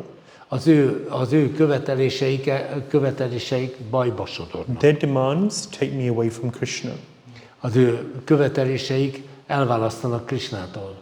So there may be so much opportunity and engagement of the mind and senses and their satisfaction for a long time. The process of varṇāśrama-manifesztuma is to say, okay, I'm going to take a step back. Tehát most már eleget kaptatok, ugye az élet során eleget kaptatok, az érzékek, az elme, most már egy kicsit fogjátok vissza magatokat. So I learn tolerance. Meg kell tanulnom a türelmet, a béketűrést. I learn the control of the mind and senses. Meg kell tanulnom uralni az elmét és az érzékeket. And does that summarize what you said also, Prabhu? Yeah? Yes. So this is why many times in Shastra it talks about, you know, fire, rain, extreme cold, extreme heat. Sásztra sokszor beszél a tűzről, az esőről, a nagyon hidegről, a nagyon forróról. It helps one to become a little detached from it all. Abban segít ez, hogy egy kicsit elkülönüljünk. And finally, Végül, Prabhu, can you read this? A vánaprasta viselje váltságbókokban, és hagyja megnőni a szőrét, körmeit és bajuszát. What is the principle here? mi az elvitt? Yes. Nem a test vagyunk. This is a fundamental concept. And yes, you hear it the day you walk through the temple for the first time. Pardon? Yes, you heard it from day one of Krishna consciousness. Persze, az első nap ezt hallottuk, hogy nem ez a test vagyunk. But this is like the domino effect. De ez egy kicsit olyan dominó If hatás. we knock down this conception, then it has an effect on every other aspect of our lives. Hogyha ezt a dolgot, hogy a testtel azonosítjuk magunkat, sikerül megdönteni, akkor ez egy csomó minden másra hatással van. So much time and energy goes into maintaining this body. Annyi időt és energiát fordítunk arra, hogy a testünket ápoljuk. So the principle here is, okay, well, I step back from beautifying. Az elvitt az, hogy hát egy kicsit vonuljunk vissza már attól, hogy itt szépítkezünk. Focusing less on my appearance. Kevesebbet törődjünk a külsőnkkel. Less time on the body. Kevesebb idő a testtel. And therefore less time with bodily identification. És ezért kevesebb időt töltök azzal, hogy a testemmel azonosítsam. And therefore more headspace to focus on what's internal rather than És external. akkor itt jobban tudunk fókuszálni arra, hogy ami belső, és ami nem külsődleges. So these are some of the principles that we learn. Ezek azok az elvek, vagy néhány elv, amit meg tudunk tanulni. Okay, next. Következő. Gurchenbrook, could you read this nice? Tudatos lévén a vánapraszta maradjon az erdőben 12 évig, 8 évig, 4 évig, 2 évig, de legalábbis 1 évig. So why what 12, 8, 4, 2, 1, why? Vow. Correct. Magyarul, bocsánat. Wow. Fogadalom. Fogadalom. Tehát tegyen egy fogadalmat. A commitment. Egy elköteleződés. Yeah, so they say with the 6 Goswamis of Vrindavan, there's various verses which glorify them. Van egy csomó vers, ami dicsőíti a vrindávani 6 Goswamit. And it says, Sankhya Purvaka Nama Gana Natibi. It says Sankhya Purvak according to numbers. They chant the holy names with numerical strength, Srila Prabhupada says. Úgy éneklik a szent nevet, hogy abban már a számokban erő van. Because this is a nature of yoga. Mert ez a joga természete. Yoga is regulated. A joga szabályozott. Regulated means, you know, so for example, if you're doing Surya Namaskar, Például, hogyha csináljuk a Surya Namaskart, it's a particular yoga az egy bizonyos posture exercise.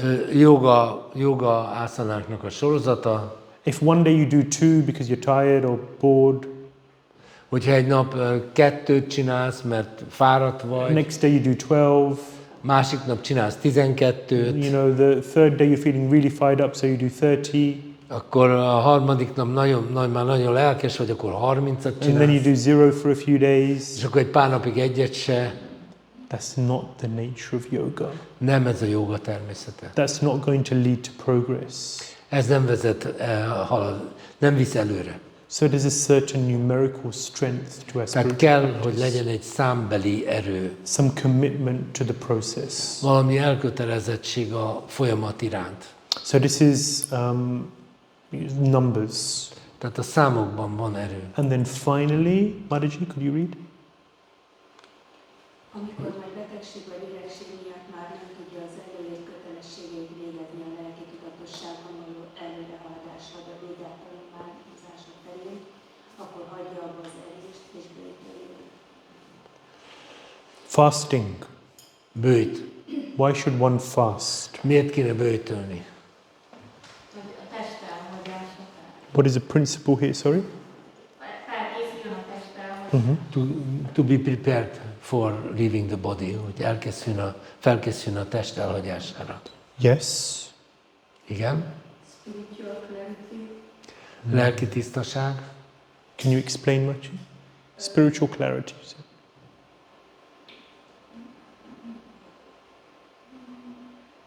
There was another thought in me that there is more time than for spiritual sadhana. Tehát, hogy több idő legyen a lelki dolgokra. So fasting gives more time then, less time for bodily maintenance, bodily satisfaction, bodily maintenance. Tehát akkor a bőjt az kevesebb, azt jelenti, hogy felszabadítunk időt a test fenntartásától a lelki életre, And therefore it's gives more time for spiritual practice. tehát hogy több idő lesz a lelki gyakorlat. But I'm also interested in the other point. I'm not quite sure how to explain because I'm not self-realized on that. So please explain. Okay, but I know this, but I'm not understanding. You eat less, but the mind is clearer. Tehát kevesebbet eszel, és az elme tisztább lesz. I find it's very true. Azt hiszem, ez nagyon igaz.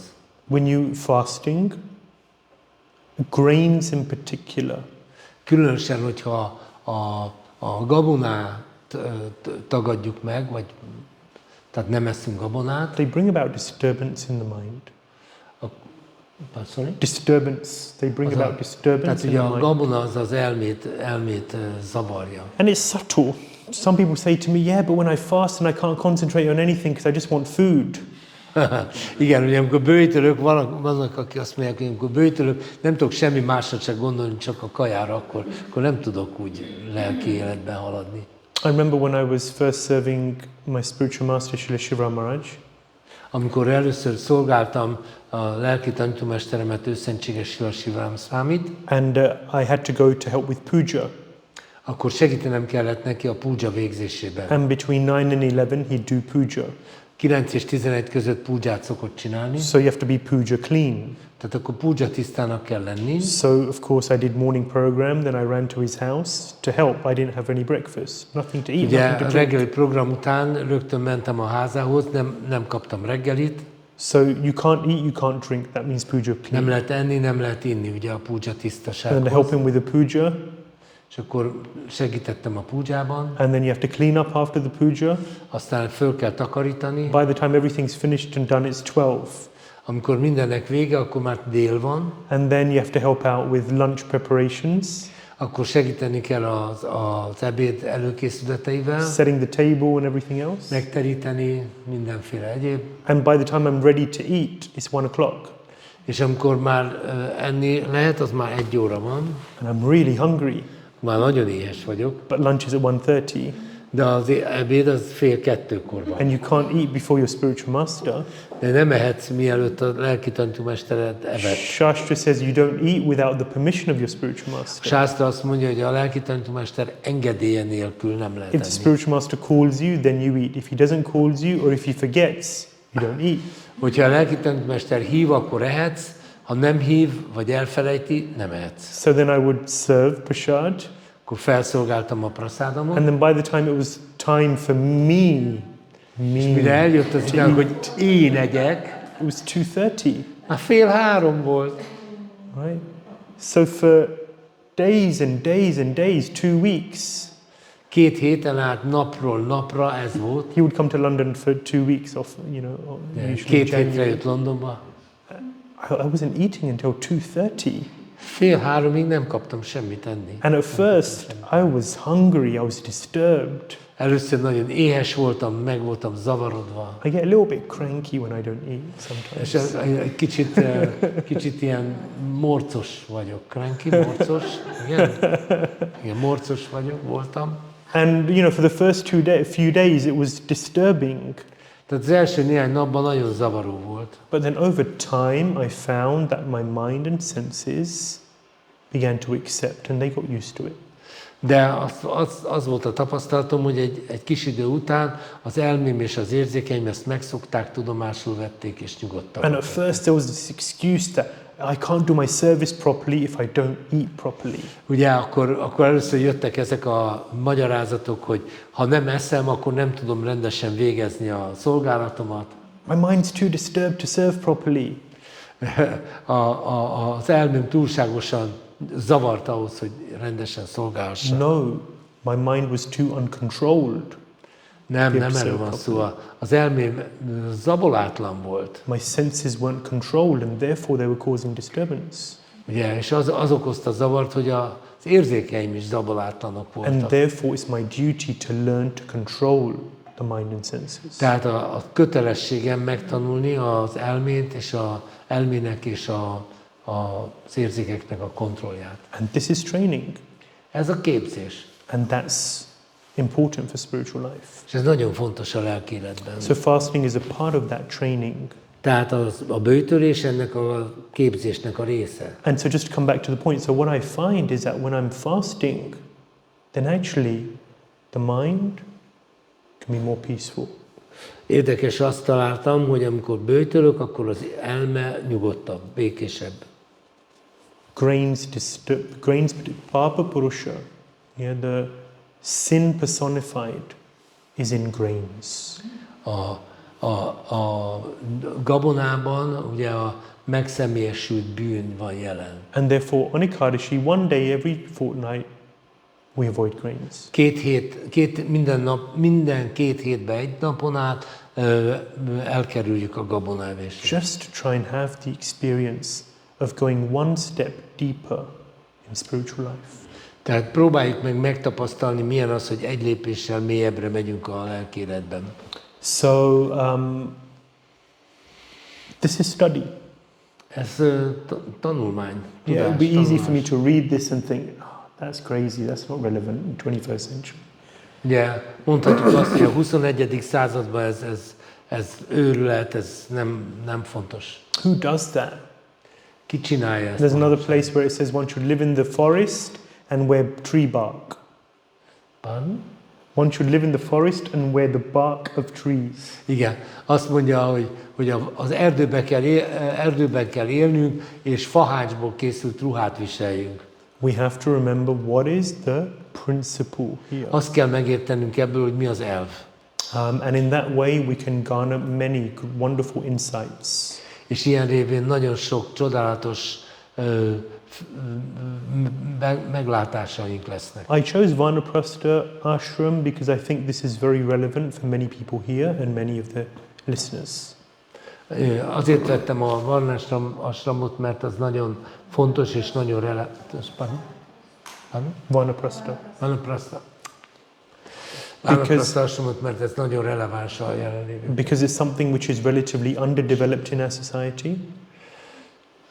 It's something which is underdeveloped.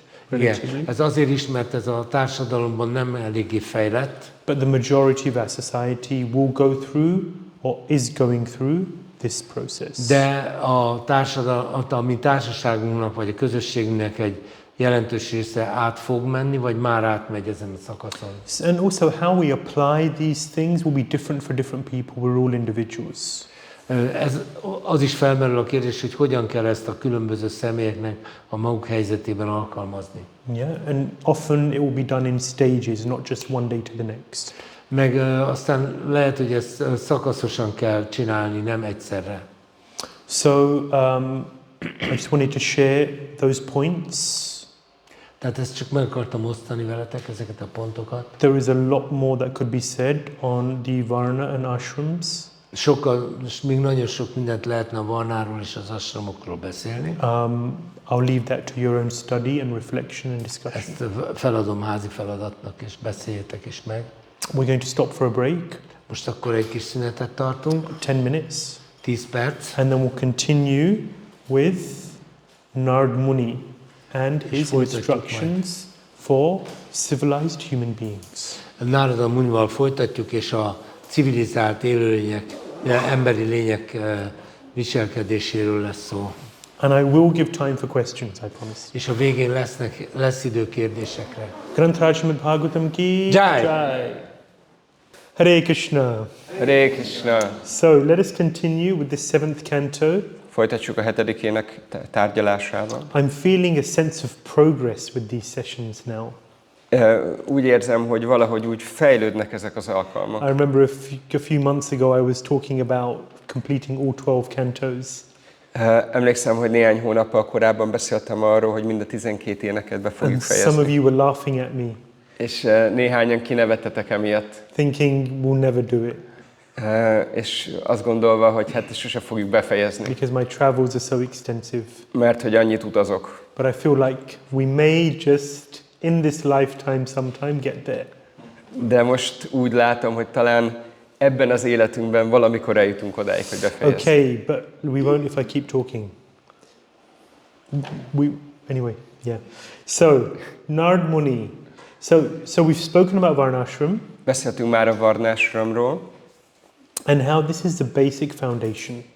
arról, hogy ez hogy mindennek az alapja. So Nārada Muni is explaining to Yudhishthira Maharaj here. Nārada Muni magyarázza Yudhishthira Maharajnak. So let us remind ourselves, Bhagavatam is full of conversations within conversations. Ez csak egy emlékeztetőként mondom, hogy a Śrīmad-Bhāgavatam az tele van beszélgetésekkel, és a beszélgetéseken belüli beszélgetésekkel. At the beginning of the 7th canto, or end of the 6th, Parikshit Maharaj has a particular question for Shukadeva Goswami. A 6. éneknek a végén Parikshit Maharaj egy konkrét kérdéssel fordul Shukadeva Goswamihoz. Shukadeva Goswami then quotes a conversation between Yudhishthira Maharaj and Nārada Muni in order to answer that question. És ahhoz, hogy Shukadeva Goswami választ adjon Parikshit Maharaj kérdésére, akkor egy konkrét beszélgetést idéz föl, ami Nārada Muni és Yudhishthira Maharaj között zajlott. And that basically takes up the 7th canto. És gyakorlatilag ezt tölti ki a 7. éneket. So Nārada Muni is explaining to Yudhishthira Maharaj how things work. Nārada Muni magyarázza Yudhishthira Maharajnak, hogy hogyan működnek a dolgok. Right, so we've heard about this foundational dharma Beszéltünk erről az alapdharmáról, here, how we have to find basic qualities. hogy hogyan tudunk alapvető tulajdonságokat meglelni. And then, as we have a stable situation, És ahogy van egy stabil helyzetünk, we have to find out what is our swadharma. akkor meg kell találnunk azt, hogy mi az egyéni svadharma, What is my nature? mi az én természetem, What are my qualities, skills? mik a képességeim, az adottságaim. We all know, we have some understanding of what I'm good at, what I'm not so good at. Ezt mindannyian tudjunk, van erről némi megértésünk, hogy miben vagyunk jók, miben nem annyira. What is my nature and inclination? Mi az én természetem, mi a hajlandóságom. So we're going to look at the qualities in a moment. Mindjárt meg fogjuk vizsgálni ezeket a tulajdonságokat. But as we find out what our swadharma is, we have to practice that swadharma. De az, hogy rájöjjünk a svadharmánkra, ezt gyakorolnunk kell. In that way, okay, so you're working a job, you're doing a 9 to 5, for example. Oké, az ember dolgozik egy munkahelyen, mondjuk 9-től 5-ig. I know what my varna is, I know what my ashram is. Tudom, mi a varnám, tudom, mi az ashramom. As much as possible in this very confused, crazy material world in Kali Yuga, I am living a regulated life. Amennyire lehetséges ebben az őrült, felfordult Kali Yugában, mégis egy rendszerezett életet élek. Given that stable setting and situation, Megadva ezt a stabil helyzetet és elrendezést, I've developed basic qualities. Kifejlesztek alapvető I tulajdonságokat. know what my varṇāśrama is. Tudom, mi a varnám és az asramam. I'm living according to those things. Ennek megfelelően élek. That gives a stable environment within which to practice Sanatana Dharma, the eternal Dharma. Ez ad egy nagyon megfelelő alapot arra, hogy az örök dharmánkat, a Sanatan dharmánkat gyakoroljuk. What is our eternal Dharma? És mi a mi örök dharmánk? Question. Ez egy kérdés. Krishna A consciousness. Krishna tudat. To practice Krishna Hogy gyakoroljuk a consciousness. Krishna tudatot. And therefore to develop Shuddha Bhakti, pure És hogy devotion. így kifejlesszük a Shuddha Bhaktit, azaz a tiszta odaadást. And to learn how to satisfy Krishna. És hogy megtanuljuk, hogyan tudjuk Krishnát elégedetté tenni. So this is the goal of all of this. Ennek az egésznek ez a célja. All of this is material really. Mindezek a dolgok többé-kevésbé anyagi dolgok, But it does matter de számítanak. because it forms a basis upon which we can then learn to love Krishna. Mert megadják azt az alapot, amire építkezve meg tudjuk tanulni, szeretni Krishnát. Atapum vira dvijashreshtas varṇāśrama-manifesztuma Svanusztita. svanustitasya dharmasya samsiddhir haritoshanam. Haritoshanam, to satisfy Krishna. That is the goal of the whole varṇāśrama system. Az egész varnásram rendszernek a lényege, Haritoshanam, Krishnának az elégedettségét megtalálni, vagy elérni. That's the goal of life. Ez az élet célja, To make Krishna satisfied. hogy Krishnát elégedetté tegyük. So this varnashram system, this whole regulated life, it is all opening the doors for Shuddha Bhakti. Ez az egész varnásram rendszer a Shuddha Bhakti-nak nyitja ki az ajtaját. We should not forget that. Ezt nem szabad elfelejteni. So Nārada Muni speaks about 21 principles Nārada Muni 21 elvről beszél, for human beings. ami az emberi lények számára van. Actually, no, what he does, he speaks about 30. Igazából 30-ról beszél, But I've split them up into 21 and 9. de ezt két részre osztom, van 21 tulajdonság és másik And 9. you'll understand why when we come to them. És amikor oda jutunk, fogjátok érteni, hogy miért. So here are 13, Itt van and 13, then there's another table where there's another 8. és van egy másik táblázat 8-szal. Yeah. So these are the various qualities and characteristics of what Nārada Muni says are human beings. Ezek azok a tulajdonságok, amelyekről Nārada Muni beszél, hogy ez egy emberi lény. So science says a human being it has 2 hands and 2 legs and a head on top and A whatever. tudomány azt mondja, hogy egy emberi lénynek 2 keze, 2 lába van a tetején egy feje. Homo sapiens. Homo sapiens. This is a human being. Ez egy emberi lény. Bhāgavatam, Nārada Muni says a human being is characterized by various qualities. Nārada Muni a Śrīmad-Bhāgavatamban azt mondja, hogy az emberi lénynek vannak bizonyos, vagy egy emberi lényt az határoz meg, hogy milyen tulajdonságokkal rendelkezik. And these are the qualities which make a human being. Ezek a tulajdonságok, amik emberi lényé tesznek valakit. So it doesn't say that if you don't have these qualities, then what you are. Nem mondja azt, hogy mik vagyunk, hogyha nem rendelkezünk ezekkel a But I tulajdonságokkal, guess you can fill in the blanks. de azt hiszem, hogy a réseket ki tudjuk tölteni. So I'm just quickly going to go through these qualities. Csak gyorsan végig fogunk menni ezeken a tulajdonságokon. Yeah. So satyam, Satyam, truthfulness. igazmondás. So can someone read very quickly? Valaki gyorsan One elolvasná? person to read them all, because then it will make it easier. Otherwise, Manaji, you can read. You can read. El tudod olvasni? Látod onnan? Igen. Again. Egyes szattyam torzítás vagy eltérés nélkül igazat beszél. Yeah. Kettes Edge parts. Yeah. So to just speak the truth. Csak az igazat mondani. Yudhishthira Maharaj, his chariot was hovering above the ground Yudhishthira Maharajnak a szekere lebegett a föld fölött. because he always spoke the truth. Azért, mert mindig az igazat mondta. So rare. Nagyon ritka. Can anyone in this room say that they never spoke a lie? Tudja bárki a szobában most, akik itt vagytok, azt mondani, hogy I don't believe sosem, it. Sosem hagyta el a hazugszó a szátokat. Madhupati Prabhu said that his wife never spoke a lie, but I said to him, I don't believe it. Madhupati Prabhu azt mondja, hogy a felesége soha nem hazudott életébe, de én azt kell, hogy mondjam, hogy ezt nem tudom elhinni. And to just be straightforward. Csak legyetek egyenesek. I remember once, I won't tell the whole story, I'll tell it quickly. Lehet, hogy már mondtam, most elmesélek egy történetet gyorsan. I was cleaning for my spiritual master. Takarítottam a lelki tanítómesteremnél. And he said you have to do a good job. I mean, you know when you're cleaning for Shiva Maharaj, you have to do a good job. És az ember tudja, hogy ha Shiva Maharajnak takarít, akkor ott jó munkát kell végezni. So I was stressed. És eléggé feszültem emiatt. And I thought I'd done everything. És azt gondoltam, hogy mindent megtettem. And then he came into the room. Akkor bejött a szobába.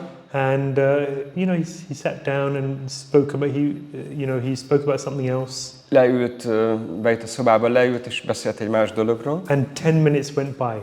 És 10 perc telt el. And he didn't say anything. Nem mondott semmit. And I thought, I did it. És azt gondoltam, hogy fú, akkor sikerült. Everything's okay. Minden rendben van. I cleaned and he hasn't found any problems. I thought I did a good job. És akkor takarítottam, nem talált benne hibát, jó, akkor jó munkát végeztem. And then he saw that there was a soup stain on the wall. És azt látta, hogy ilyen leves nyom van a falon. And he said, did you clean the wall? És akkor kérdezte tőlem, hogy a falat letakarítottad? No, when you're cleaning, you don't think to clean. You clean the floor, you clean the corners, but you don't clean the walls. So I was stressed. És ugye amikor az ember takarít, akkor oké, fölmossa a padlót, a sarkokat megnézi, de hogy most a falat, nem szoktuk a falat letakarítani, szóval így nagyon befeszültem. He said, did you clean the wall? Kérdezte tőlem, hogy a falat letakarítottad? There's a stain there. Van ott egy folt. Did you clean the wall? A falat letakarítottad? Yes, Guru Maharaj, I'll clean it now. Igen, Guru Maharaj, most letakarítom. He said, hold on. Did you clean the wall? Várj egy pillanatot. Letakarítottad a falat? I said, I repeated, yes, Guru Maharaj, I'll do it right now, I'm so sorry. Igen, Guru Maharaj, most megcsinálom, ezt ismételtem. He said, no, hold on. Nem, várj egy picit. Don't lie. Ne hazudjál. Did you clean the wall? A falat letakarítottad? Then I switched. És akkor I így clicked. megértettem. I said, no, Guru Maharaj. Nem, Guru Maharaj. He said, why couldn't you just tell the truth from the beginning? Miért nem tudtad az elejétől kezdve csak az igazat mondani? Because my first word, he said, your first word was a lie. Mert mondta, hogy az első szó, ami elhagyta a szádat, az hazugság volt. Your first word is yes, when the actual answer is no. Mert az első szó, amit kiejtettél a szádon, az volt, hogy igen, miközben a valódi válasz az lett volna, hogy nem. He said, at least with me, tell the truth. Azt mondta, hogy legalább nekem mondj igazat.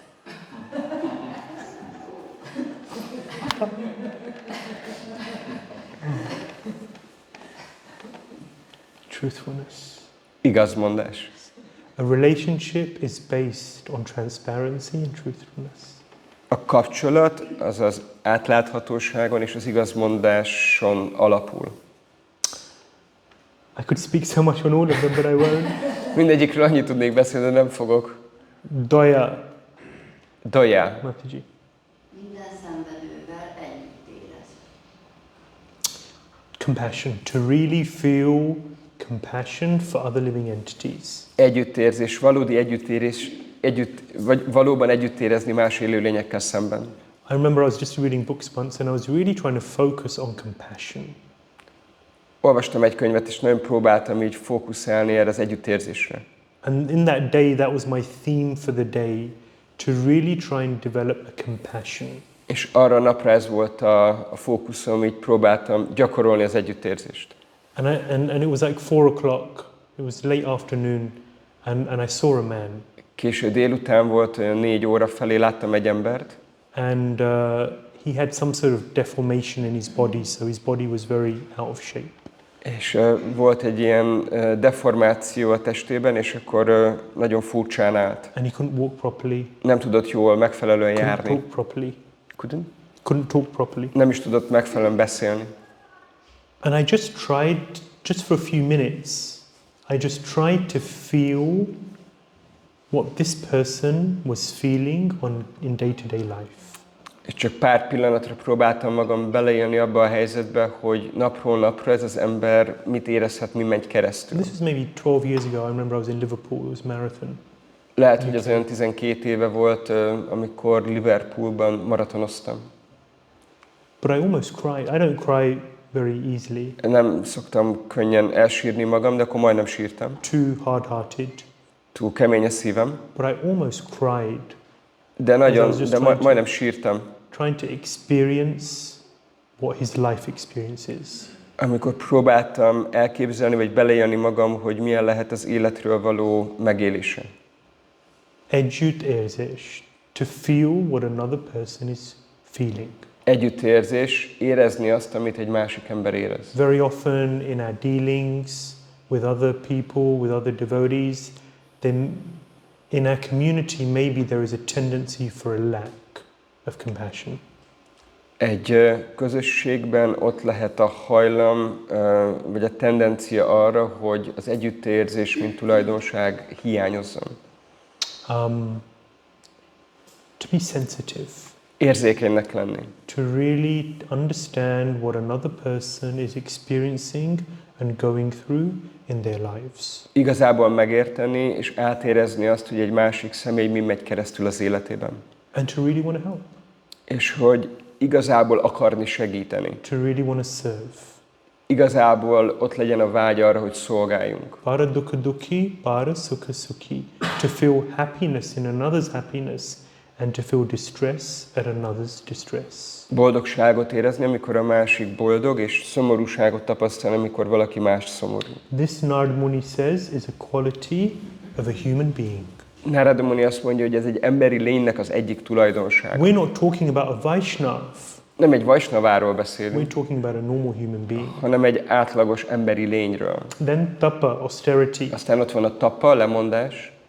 Lemondás, például havonta legalább 2-szer legadási böjtöl. Right, so we spoke about fasting. Így beszéltünk a böjtölésről. Fasting on Ekadashi, basic. Alapvető dolog, hogy ekadaszin böjtölünk. So many other austerities which one may perform.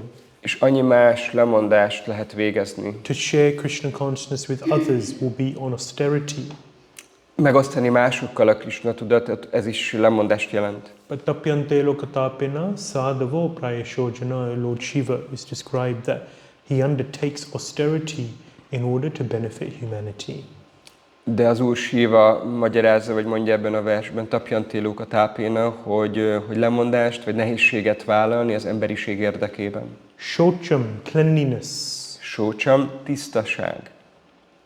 Tisztaság, naponta 2-szer fürdik, és éneklik Isten szent nevét.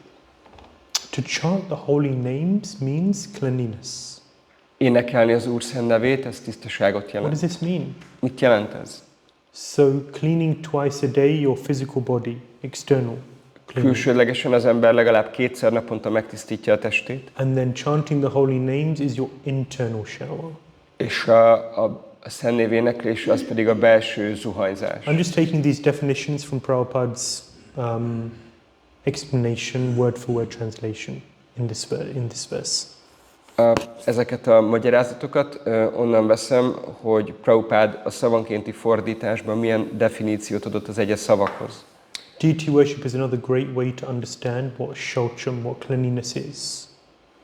A murti imádat az szintén egy fantasztikus lehetőség arra, hogy megértsük, hogy mit jelent a tisztaság. The deity department needs devotees also. A murti osztály, a pujáriba is van szükség baktákra. Devotees to come and serve. Hogy a bakták jöjjenek, szolgáljanak. If you're not initiated, then there's still things you can do. Hogyha nem vagy avatott, akkor is még lehet egy pár dolgot csinálni. Prabhupada said that the pujari is closest to Krishna. Prabhupada mondta, hogy a pujári a legközelebb Krishnához. And he said there's two main qualities we learn in the pujari. És azt mondta, hogy van 2 fő tulajdonság, amit meg lehet tanulni a pujáriban. Cleanliness and punctuality. A tisztaság és a pontosság. Things are on time.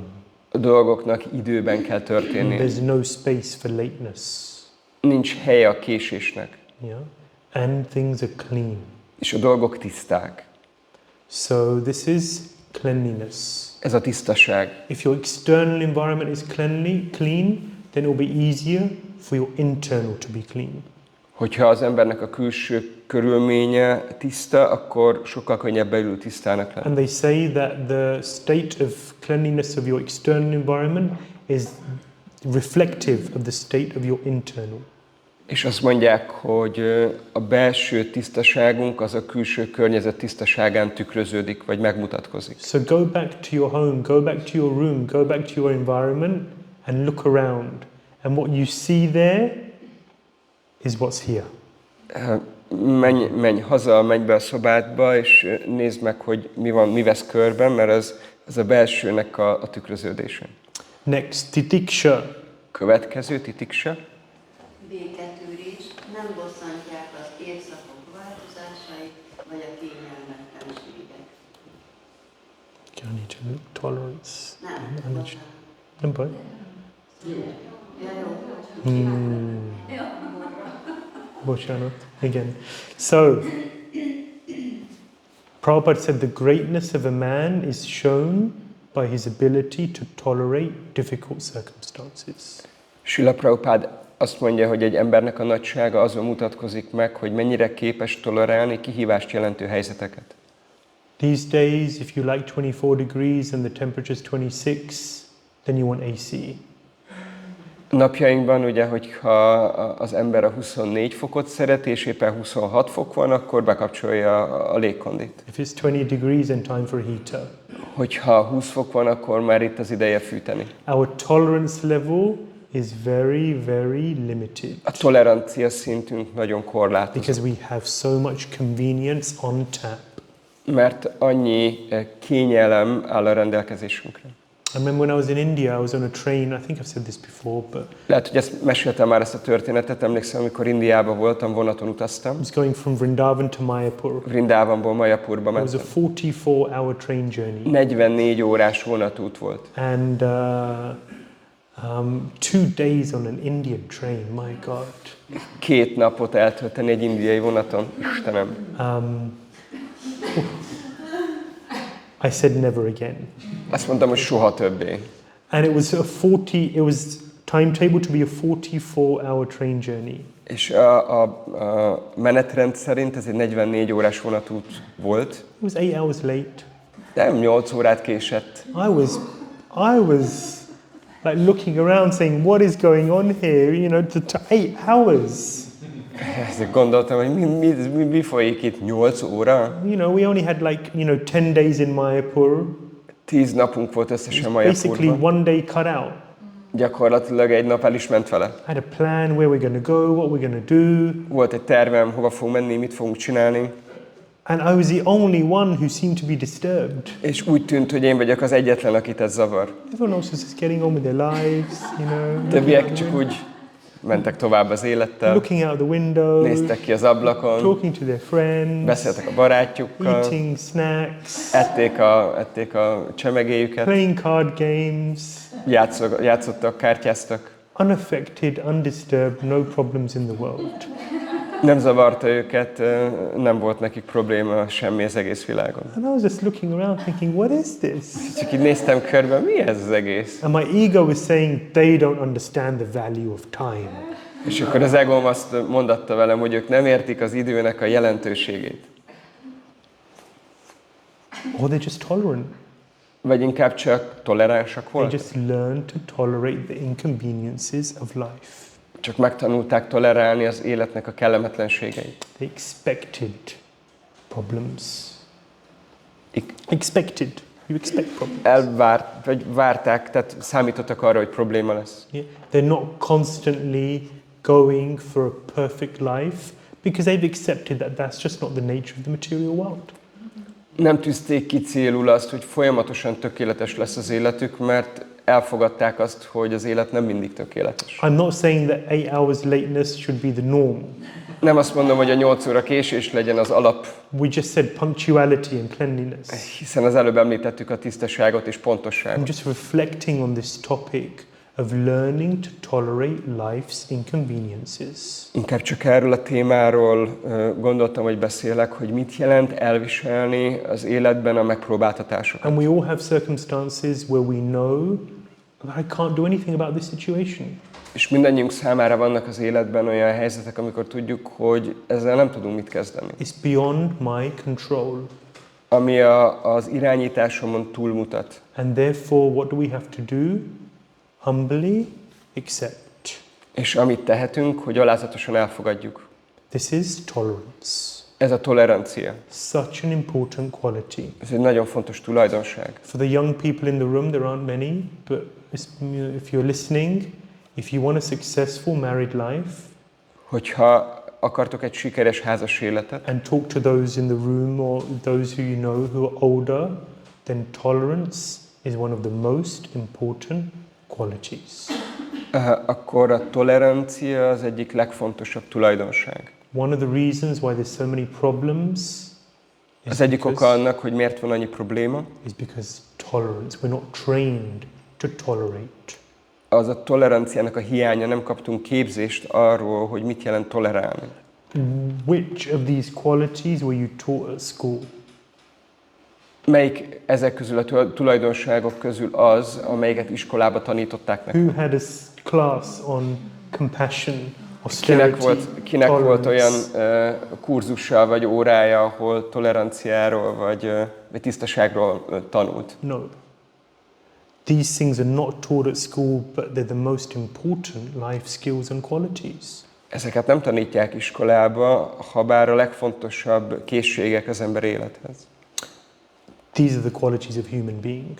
Egy emberi lénynek ezek a tulajdonságai. So school, university doesn't teach you to be a human being. Szóval az iskola, az egyetem nem arra tanít benneteket, hogyan legyetek emberi lények. Next, iksha. Következő tiksa. Különbségtétel, megkülönböztetni a jót a rossztól. To differentiate, discriminate between good and bad. Különbséget tenni jó és rossz dolog között. So how do we discriminate? Hogyan különböztetünk meg dolgokat? Ideally, it should be on the basis of Shastra. Ideális esetben a Szentírás alapján. If we see in the world today, there's no anchor or no point. What am I looking for? What's the word I'm looking for? There's no compass, a moral compass in society. Hogyha körbenézünk a világba, akkor igazából nincsen erkölcsi iránytű a mai világban. So who says what's right and wrong? Ki mondja azt, hogy mi a helyes és helytelen? So these days you can justify whatever you like. Napjainkban bármit lehet igazolni, amit csak akarunk. And there's nothing and no one who can ultimately say that this is right and this is not. És senki nincs, aki azt mondaná, hogy valami helyes vagy helytelen. Okay, so there are certain rules which govern society. Persze vannak bizonyos szabályok, amelyek irányítják a társadalmat. But they're constantly being challenged and questioned. De ezeket folyamatosan megkérdőjelezik, vagy próbálják eltörölni. So there's no moral compass. Nincsen morális vagy erkölcsi iránytű. So Shastra gives us the ability to discriminate between correct and incorrect. What is right, what is wrong. A sásztra megadja azt a képességet, hogy tudjunk különbséget tenni jó és rossz között. Sorry. Shama. Ksama. Elmekontroll, nem engedi az elméjét szeszélyesen cselekedni. And Dhamma.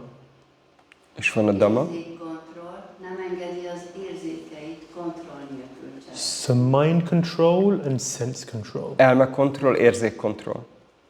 I'll tell you the most detrimental thing in today's world for mind control. Elmondom nektek, hogy mi a legrosszabb dolog, ami az elmekontroll ellen megy a mai Or maybe you világban. can tell me. Vagy lehet, hogy ti elmondjátok nekem. Absolutely. The mobile phone A mobiltelefon. is the worst thing. Ez a legrosszabb dolog. It's the worst thing in today's world. If you want to control your mind, this is your enemy. Hogyha valaki az elméjét szeretné kontrollálni a mai világban, akkor ez a telefon, ez az ellensége. Enemy. Ellenség. Enemy. Ellenség. When I look at my phone, I think you're my enemy. Mikor ránézek a telefonomra, én ezt szoktam gondolni, te vagy az ellenség. I wish I was practicing Krishna consciousness 40 years ago. Azt kívánom, hogy bár csak 40 évvel ezelőtt gyakoroltam volna Krishna Before tudatot. electronics had really taken a stranglehold of our lives. Mielőtt az elektronikai készülékek ilyen módon átszőtték volna az életünket. Elkapták volna So a nyakunkat. mind control. I remember when clips, YouTube or whatever, they had to be a few minutes. When we were doing Srila Shiva Maharaj's videos, the vlogs, they had to be 3 minutes, 4 minutes. Amikor emlékszem, hogy amikor Srila Shiva Maharajnak csináltuk a prédikáló videóit, akkor az egyes felvételeknek ilyen 3-4 perceseknek kellett lenni. And that was just touching the maybe a bit too long, but it was okay. They could watch. Az még úgy már súrolta a határokat, de az még úgy belefért, ez a 3-4 perc, ezt még úgy megnézték az emberek. Yeah, so that was 7-8 years ago. Ez 7-8 évvel korábban volt. Now, time's gone on, things have Napjainkban, ahogy progressed. így változott a világ. So, since then, okay, 2 minutes, Most már 2 perc, 1 minute, 1 perc, 30 seconds. 30 másodperc. Now they have these shorts.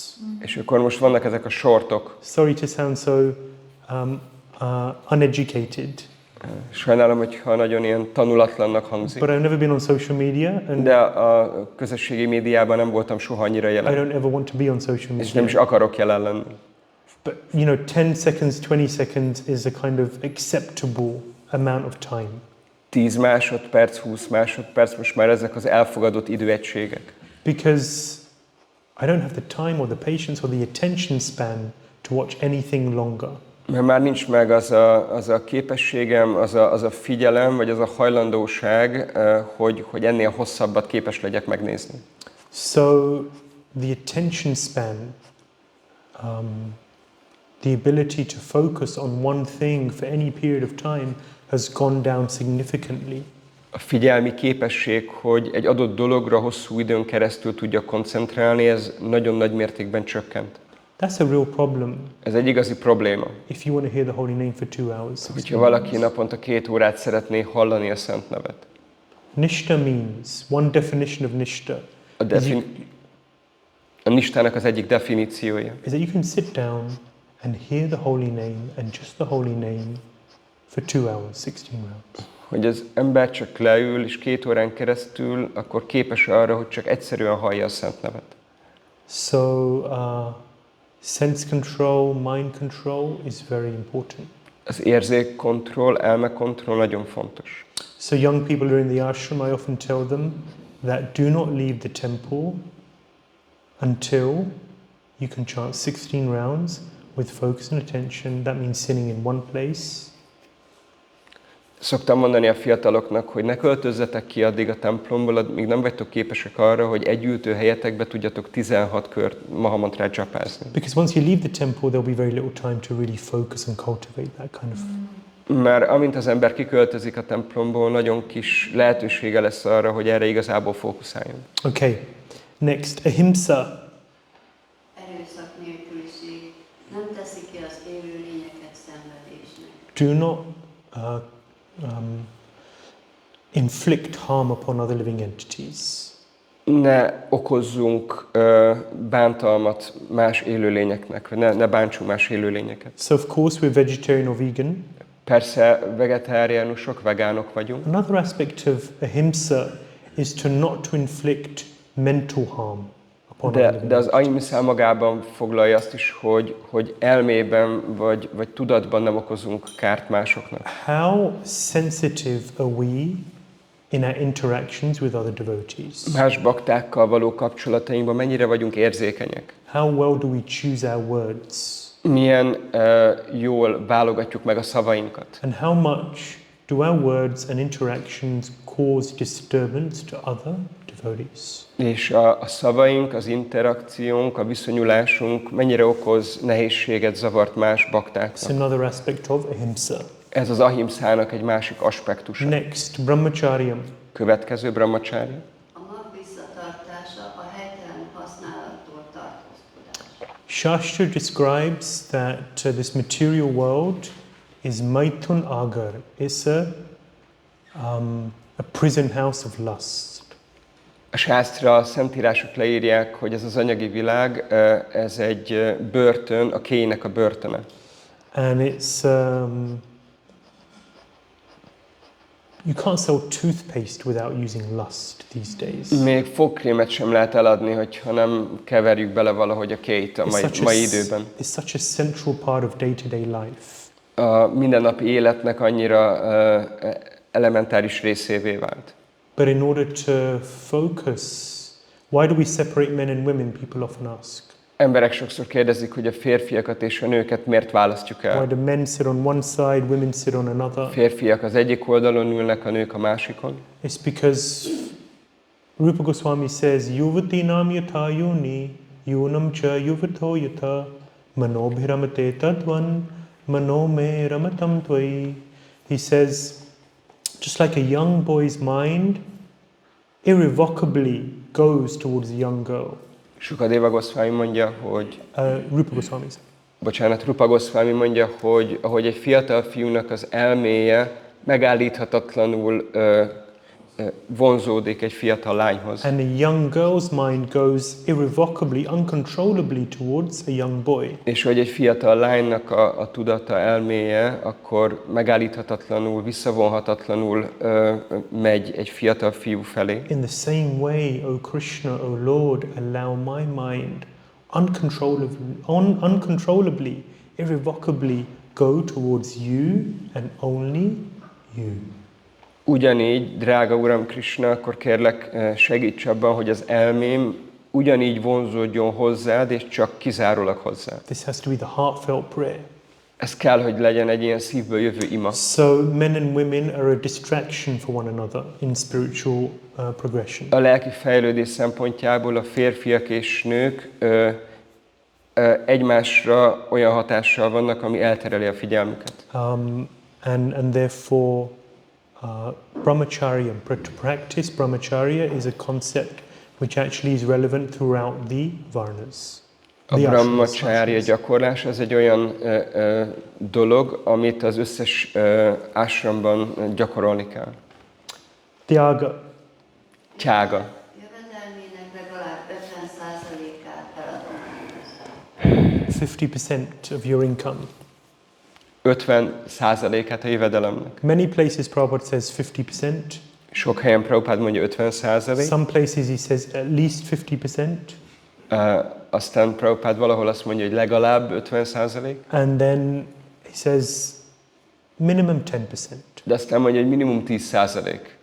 Yeah. So what does this do? It helps us to realize this is not mine. Mit tesz ez? Segít abban, hogy megvalósítsuk, hogy ez nem az enyém. Everything I have is given by Krishna. Minden, amit kapok, az Krishna adja. The intelligence, the ability to do anything in order to acquire wealth is all coming from Krishna. Az intelligencia, a képesség, mindaz, ami kell ahhoz, hogy képes legyek gazdagságot teremteni, ez Krishnától jön. So actually when one gives, they should remember and realize it's not mine in the first place. Amikor valaki ad, akkor ezt fel kell ismernie, meg kell értenie, hogy igazából ez soha nem is volt az enyém. I don't have anything to give. Nekem nincs semmi, amit adhatnék. It's like I'm just taking water from the Ganges. Ez olyan, mint amikor vizet merítek a Gangesből. Have you ever done that? Csináltatok már ilyet? A cup full of water into your hands. Hogy a kezetekbe vizet vesztek a Ganges folyóból. Do you begin to think this water is mine? És az ember elkezdi gondolni, hogy ez a víz az enyém. No one else is, just mine. Senki másé, csak az enyém. No, you take the water, you cup it in your hands, and you offer it back to God. Nem, az ember vizet merít a tenyerével, de visszaajánlja a Ganges folyónak. Nothing is ours. Semmi sem a miénk. I'm a puppet. Egy báb vagyok. So, in this way, Tyaga actually in reality, there's nothing to give up in the first place. Tjága azt jelenti, hogy igazából megértjük, hogy semmi sincs, amit föladhatnánk. Svadhyay. Transzcendentális irodalmat olvas, például Bhagavad Gitát és Śrīmad-Bhāgavatam. Has to be a daily part of our lives. A mindennapi életünk része kell, hogy legyen. No day should go by when we don't come in touch with transcendental literature. Nem szabad, hogy elteljen egyetlen nap se, amikor nem kerülünk kapcsolatba transzcendentális irodalommal. And if it somehow happens, then you should feel empty. És hogyha valahogy mégis megtörténik, akkor az embernek ezt az ürességet meg kell élnie. Just like if we don't eat or we don't sleep, Amikor nem eszünk, vagy nem alszunk, then we feel, hey, there's a problem here. akkor úgy érezzük, hogy itt valami baj van. So there should be a problem when we don't read Shastra. Amikor nem olvasunk Szentírást, akkor ugyanúgy kell éreznünk, hogy valami probléma I van. remember when I joined the temple, I had a diary, a daily diary. Emlékszem, hogy amikor csatlakoztam a templomhoz, beköltöztem, akkor volt egy napló, amit írtam minden nap. Where I had to write everything I did in the day or everything I had to do. Amikor le kellett írnom minden nap, hogy mit csináltam, volt egy feladatlista. And I'd also write how long I read. És azt is beleírtam mindig, hogy mennyit olvastam. Shishidhanatha Vijay Goranga ki. Jai. And I'd be so pained if I had to write a zero. És nagyon fájt, amikor nullát kellett odaírnom. And that helped me, it reminded me, and it helped me to look back and see what is my reading record. És akkor ez segített abba, hogy vissza is tudtam nézni, tudtam ellenőrizni, hogy mennyit olvastam. Of course, living in the temple, hearing Bhagavatam is a daily part of life, but my own personal reading is essential. Persze, hogyha valaki templomban lakik, akkor a napi Bhagavatam lecke az életnek a része, de még mindig a saját olvasásom az nagyon jelentős. Spiritual life is transformed through studying Shastra. Spiritual life is transformed through studying Shastra. A lelki élet az a Szentírás olvasáson keresztül változik vagy fejlődik. And finally for this page, Arjavam. Egyszerűség mentes az elmebeli kétszínűségtől. Arjavam, ez az utolsó ezen az oldalon. Simplicity. Egyszerűség. Prabhupada said simplicity means no duplicity. Prabhupada azt mondta, hogy az egyszerűség az azt jelenti, hogy képmutatástól való mentesség. What do you feel when someone says one thing, but inside you know that they're thinking another? Mit gondoltok akkor, amikor valaki mond egy dolgot, de tudjátok, hogy belül másra gondol? What do you feel? Hogy érzitek magatokat egy ilyen helyzetben?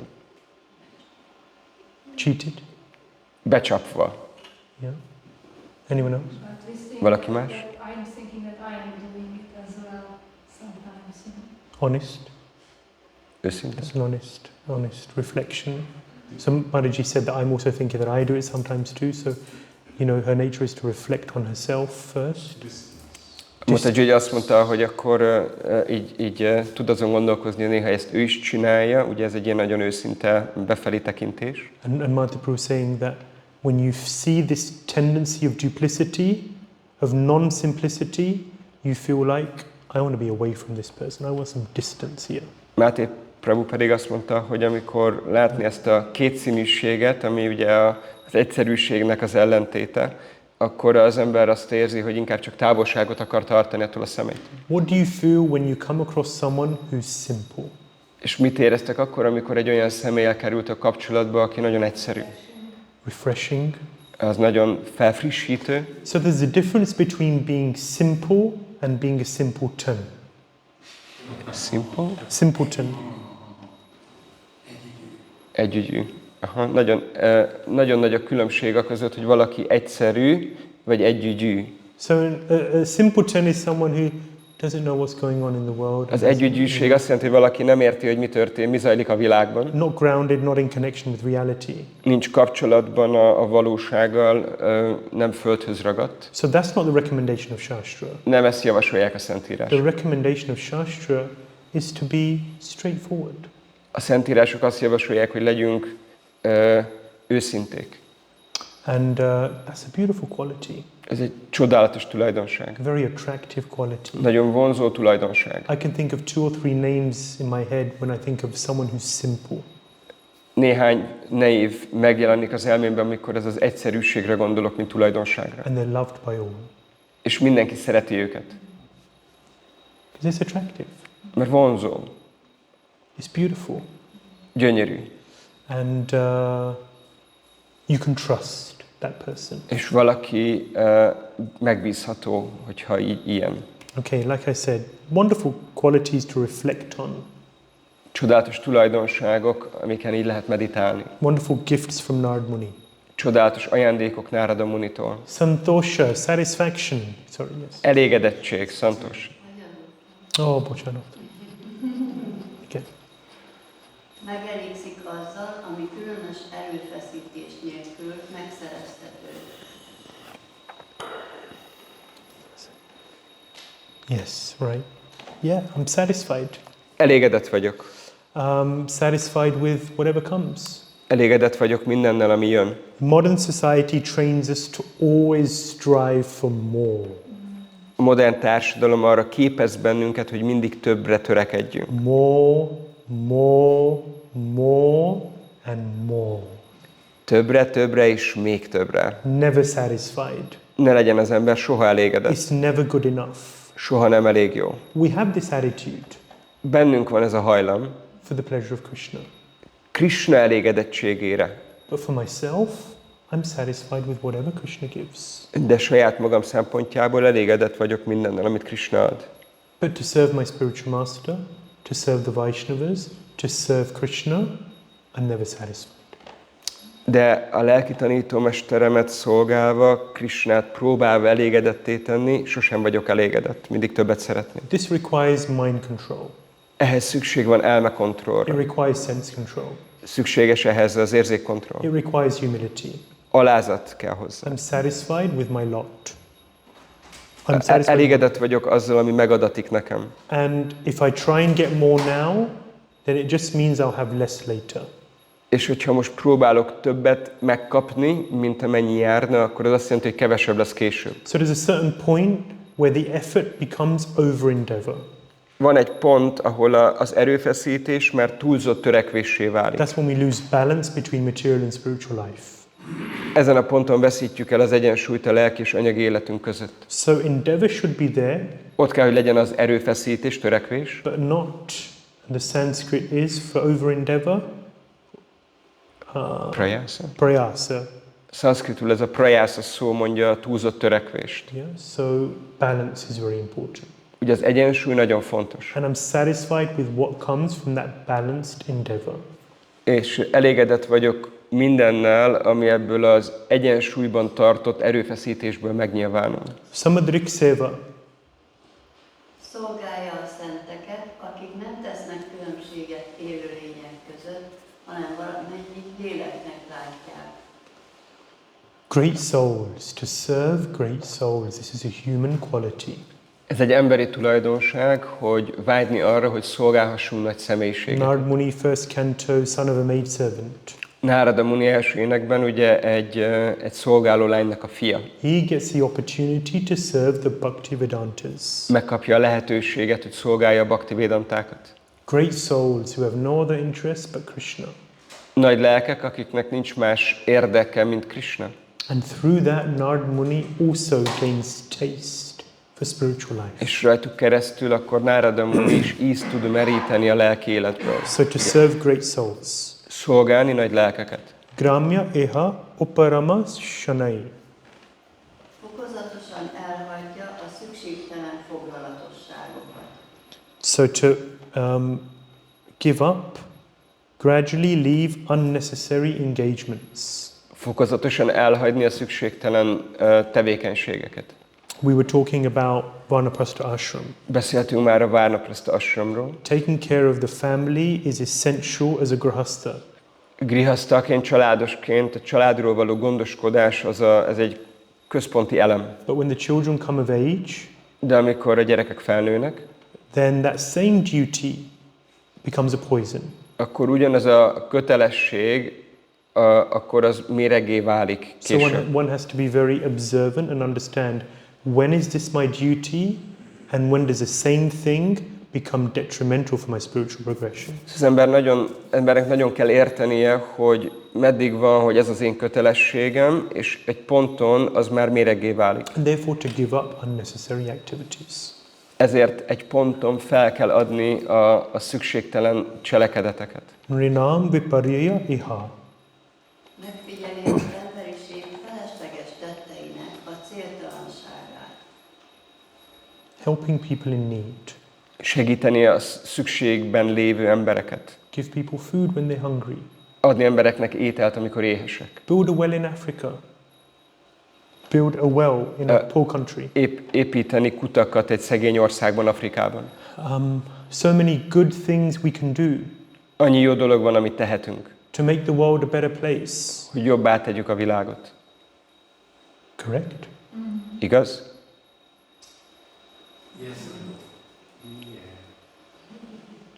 Does anyone say no? Valaki azt mondta, hogy nem. Sorry? Correct. Please explain that. Igen, magyarázd el, hogy miért.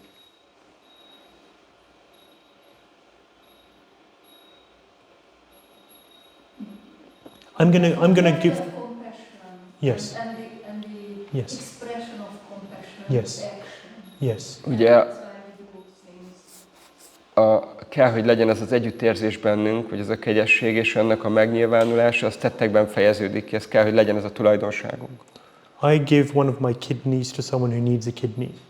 Az egyik vesémet odadom valakinek, akinek kell egy vese. They take my kidney Kiveszik a vesémet, and then they drink, utána More. pedig többet tudnak inni, get drunk, lerészegednek, and he beats his wife.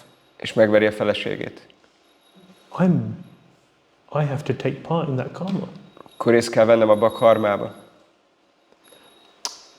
I mean, so many things I want to say on this. I'm just concerned about time. Annyi mindent mondhatnék erről, csak az idő korlátoz. Ideally, everything we do has to be tied in with Krishna consciousness. Ideális esetben bármi, amit teszünk, az valahogy kapcsolatban kell, hogy álljon a Krishna tudattal. Otherwise, all we're doing is prolonging people's lives to live materialistic life without God.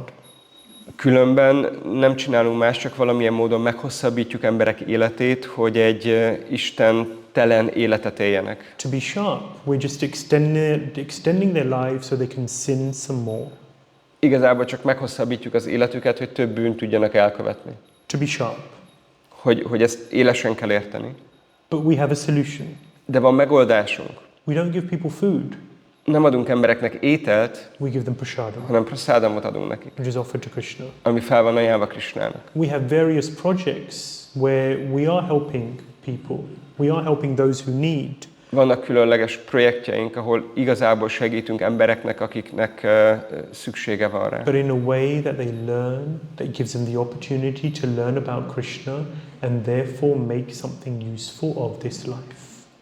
De egy olyan módon segítünk az embereknek, hogy tudjanak hallani, tudjanak tanulni Krishnáról, ami előrébb viszi őket az életükben. So I'm not going to tell the charities that they're doing wrong. Szóval? I won't tell a charity worker that you're doing something wrong. Nem értem. A charity worker? Igen, hogy van egy I won't say, szociális munkás. I won't tell them that you're doing something wrong. Én ezt nem fogom neki mondani, hogy valamit rosszul csinál. But as devotees, we have a more Krishna conscious way of doing things. De baktaként van mindig egy lelki vagy egy Krishna tudatosabb megoldása, hogy mit csináljuk a dolgokat. And our efforts have to be in terms of helping a living entity to extricate themselves from the cycle of birth and death. Egy olyan módszer, ami segít az élőlényeknek abban, hogy ki tudjanak szabadulni a születésnek és a halálnak a körforgásából. That is our real gift to society. Ez a mi igazi ajándékunk a társadalom számára. And that's a very rare gift. És ez egy nagyon ritka ajándék. And the more we understand what a wonderful boon that is, És egyre jobban kell értenünk, hogy ez mennyire egy csodálatos áldás. the more we'll channel our energies in that way. És minél jobban értjük ezt, annál inkább az energiáinkat be fogjuk fektetni ebbe a dologba. Okay, Monam. Komoly és szótlan. Yeah, so don't speak too much. Ne beszéljen az ember túl sokat. Serious. Legyen komoly. Once there was a picture of Prabhupada and he looked really serious. Prabhupádnak láttam egyszer egy képét, ahol nagyon komolyan néz. And the devotees saw the picture. Bakták is látták ezt a They képet, said to Prabhupada, Prabhupada, you look really upset there, you know? és bakták mondták Prabhupádnak, hogy Prabhupád ezen a képen nagyon feldúltnak, vagy ilyen dühösnek tűnsz. Prabhupada said, in this picture, this was the point of my greatest ecstasy. Ez a kép mutatja az én legnagyobb extázisomat. So this doesn't mean we're miserable. More than being serious and being quiet. Nem azt jelenti, we're hogy miserable. ilyen szörnyűn érezzük magunkat, amikor csöndben maradunk, vagy nem dumálunk feleslegesen. But someone who doesn't speak too much, De valaki, aki nem beszél túl sokat, when they do speak, people listen. Amikor végül kinyitja a száját, akkor az emberek hallgatnak rá. So, and our words are our energy. És a mi szavaink az a mi energiánk. Why waste energy? Miért pazaroljuk az energiánkat? We should be reflective before we speak. Mindig nagyon tudatosnak kell lennünk, amikor beszélünk. They say, look before you leap, think before you speak. Ugye nézz a lábad elé, mielőtt lépnél, és gondolkozz, mielőtt beszélnél. Okay, Atma Vimarshanam. Megfontolja, hogy az ember test vagy lélek. To know, am I this body or am I spirit soul? Tudni azt, hogy én lélek vagyok, vagy ez a test. To differentiate between the two. Tudjunk különbséget tenni a kettő között. And to know that I'm the soul means to act in accordance with that. És tudni azt, hogy lelkek vagyunk, azt jelenti, hogy annak megfelelően cselekszünk. Which in turn means to give priority to spiritual life. Ami azt jelenti, hogy a lelki életnek adunk prioritást az életünkben. Next, Mataji. Következő, Mataji. Minden élőlénynek a neki megfelelő mennyiségű élelmet juttatja. Okay, so food distribution. Ételosztás. We do plenty of that, which is great. Sokat osztunk, ami nagyon nagyszerű. And then finally, és végül, minden lelket a legfelsőbb Úr részeként lát. to understand, to see the Lord in every living entity. Látni és megérteni az Úrnak a jelenlétét minden élőlényben. And therefore to relate to everyone as an amsha, as a part of the Supreme. És ennek megfelelően viszonyulni mindenkihez, hogy ő a legfelsőbb Úrnak a szerves parányi része. So you all have these slides. Tehát mindannyiótoknak megvannak ezek a diák. And it's very useful to reflect on these qualities. Nagyon hasznos, amikor az ember meditál ezeken a tulajdonságokon. High standard if you really think about it. Nagyon magas szint, hogyha igazából belegondolunk. That Nārada Muni says these are the qualities of a human being. De Nārada Muni azt mondja, hogy egy emberi lénynek ezek a tulajdonságai. And it can be useful to spend, okay, for the next week, 7 days, I'm going to focus on santosha, satisfaction. És nagyon hasznos például, amikor azt mondjuk, hogy a következő egy hétben, akkor az elégedettségre, vagy a szantossára fogok fókuszálni. And that becomes the theme of the week. És ez lesz a hétnek a témája. So when, your husband has cooked a meal that you don't like, amikor a férjed olyan ebédet főzött, amit nem szeretsz, you're satisfied. csak elégedett vagy. When the guy in front of you is driving like a fool, you're satisfied. Amikor az ember előtted a kocsiba őrültként vezet, akkor is csak elégedett maradsz. So many reasons for us to be dissatisfied. Annyi okunk lehet arra, hogy elégedetlenné váljunk. Your best friend tells you about how they just bought, she just bought a beautiful new handbag. A barátnőd éppen meséli, hogy milyen csodálatos új kézitáskát vett magának. You're satisfied. Csak elégedett maradsz. So satisfaction. Elégedettség. And just cultivating. So what do? You remind yourself. És mit csinálsz, akkor így emlékezteted magad, tudatosan emlékezteted magad. I'm satisfied with what Krishna has given me. Elégedett vagyok azzal, amit Krishna ad nekem. Calm. Nyugodt. And like that, you cultivate the quality. És ilyen módon az ember tudja ezeket a tulajdonságokat gyakorolni. And this is part of character development. Ez a személyiség fejlődésnek a része. So there's so many seminars out there on these kinds of topics. Ezekről a témákról annyi szeminárium érhető el. In ISKCON also, forgiveness and, so many seminars which we see. Az ISKCON-on belül is annyifajta szeminárium van, például a megbocsátásról. Make us better humans. They make us better. Amik jobb emberré tesznek bennünket. Okay, so these are the 21. Ez a 21 tulajdonság. And then there are 9. So there's 30 in total. Szóval összesen 30 tulajdonságról beszélünk. So the qualities of a human being. Amik az emberi lénynek a tulajdonságai. These 9 are basically the Shravanam, Kirtanam, Vishnu Smaranam, which Prahlad Maharaj mentioned a few chapters ago. Ez a 9, az utolsó 9, az gyakorlatilag az, amit Prahlad Maharaj néhány fejezettel korábban említett, Shravanam, Kirtanam, Vishnu Smaranam. Prabhu, can you read this part? Elolvasnád? Ezek azok a tulajdonságok, amiket meg kell szerezni az emberi életformában. Ha csak egyszerűen megszerezzük ezeket a tulajdonságokat, az Istenség legfelsőbb személyisége elégedett lesz. So by cultivating these qualities, we satisfy Krishna. Azáltal, hogy kultiváljuk ezeket a tulajdonságokat, mi elégedetté tudjuk tenni Krishnát. And again, what does it do? This forms the basis for cultivating real Krishna consciousness. És hogy mire valók ezek? Ezek adják az alapját annak, hogy tudjuk gyakorolni a Krishna tudatot. And there's such nice qualities. Mert olyan szép tulajdonságok. I'm going to rush a little. Kicsit felgyorsítom So, magamat. in the 13th chapter we hear about Prahlad Maharaj. 13. fejezetben hallunk Prahlad Maharajról. He's in some mountains called the Saya Mountains. A Saya hegységben van, ott tartózkodik. And there he meets a saintly person. És találkozik egy szent emberrel. We think of a saintly person to, prim and proper, nicely shaven, good, beautiful tilak, etc., etc. Amikor egy szentről beszélünk, akkor azt gondoljuk, hogy akkor egy szépen öltözött, ápolt, gondozott külsejű személyről van szó. But this saintly person, de ez a szent ember, he was laying on the floor covered in dust. Ő a földön feküdt és sárborította a testét. And he was feeding himself like a python. És olyan módon táplálkozott, mint egy pitonkígyó. It's referred to as Ajagara Vritti.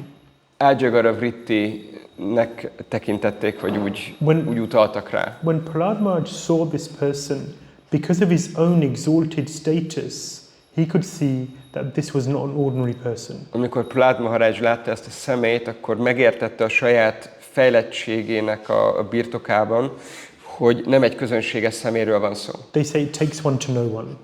Azt mondják, hogy kell ahhoz valakinek olyannak lennie, hogy igazából megértsen egy másik személyt. So most of us, if we saw someone like this walking down the street, we'd think, my God, what's this street urchin doing here? Hogyha látnánk valakit így feküdni az utcán, akkor csak lehet, hogy gondolnánk, hogy Úristen, ez mit csinál itt. He's got nothing else better to do. Nincs jobb dolga. But Vaishnavera Kriya Mudra Vigyayana Bujai. You cannot understand the activities of a Vaishnava. De egy Vaishnavának a cselekedeteit nem lehet felfogni. Nor should we look to understand the past of a Vaishnava. Ugyanígy egy baktának, egy Vaishnavának a múltját sem szabad megítélni. So Prahlad Maharaj saw this person, he understood his exalted status, and he paid his humble obeisances. Amikor Prahlad Maharaj látta ezt a szemét, akkor megértette az emelkedett helyzetét és a hódulatát ajánlotta. And he touched his feet. Megérintette a lábát. His head to his feet. A fejét érintette a lábához. And the saintly person, he saw Prahlad Maharaj and he glorified him. És the saintly person glorified. Prahlad Maharaj. És az a szent ember dicsőítette Prahlad Maharajot. He said, you have no ignorance. Azt mondta neki, hogy benned nincs nyoma tudatlanságnak. And therefore your vision is purely spiritual. Ezért a te látásod tökéletesen lelki. And therefore you see me deeper. Ezért te látsz engem mélységében. They say beauty is more than just skin deep. A szépség az nem csak a felszínen, az egy mélyebb dolog, mint hogy csak valakinek látod a fedő rétegét, vagy a bőrét. Prahlad asked him, he said, what do you do? And I see that you're stout and strong. How is it? You're just laying there, but you're kind of fat. Like, how do you know, what's És Prahlad Mahārāj akkor feltett neki kérdéseket, és kérdezte tőle, hogy te most itt mit csinálsz, mert látom, hogy úgy erős a tested, meg úgy jól tartod magad, de csak itt fekszel, nem csinálsz semmi, de úgy azért úgy van rajtad. And so the saintly person, he explained that the human form of life is a junction.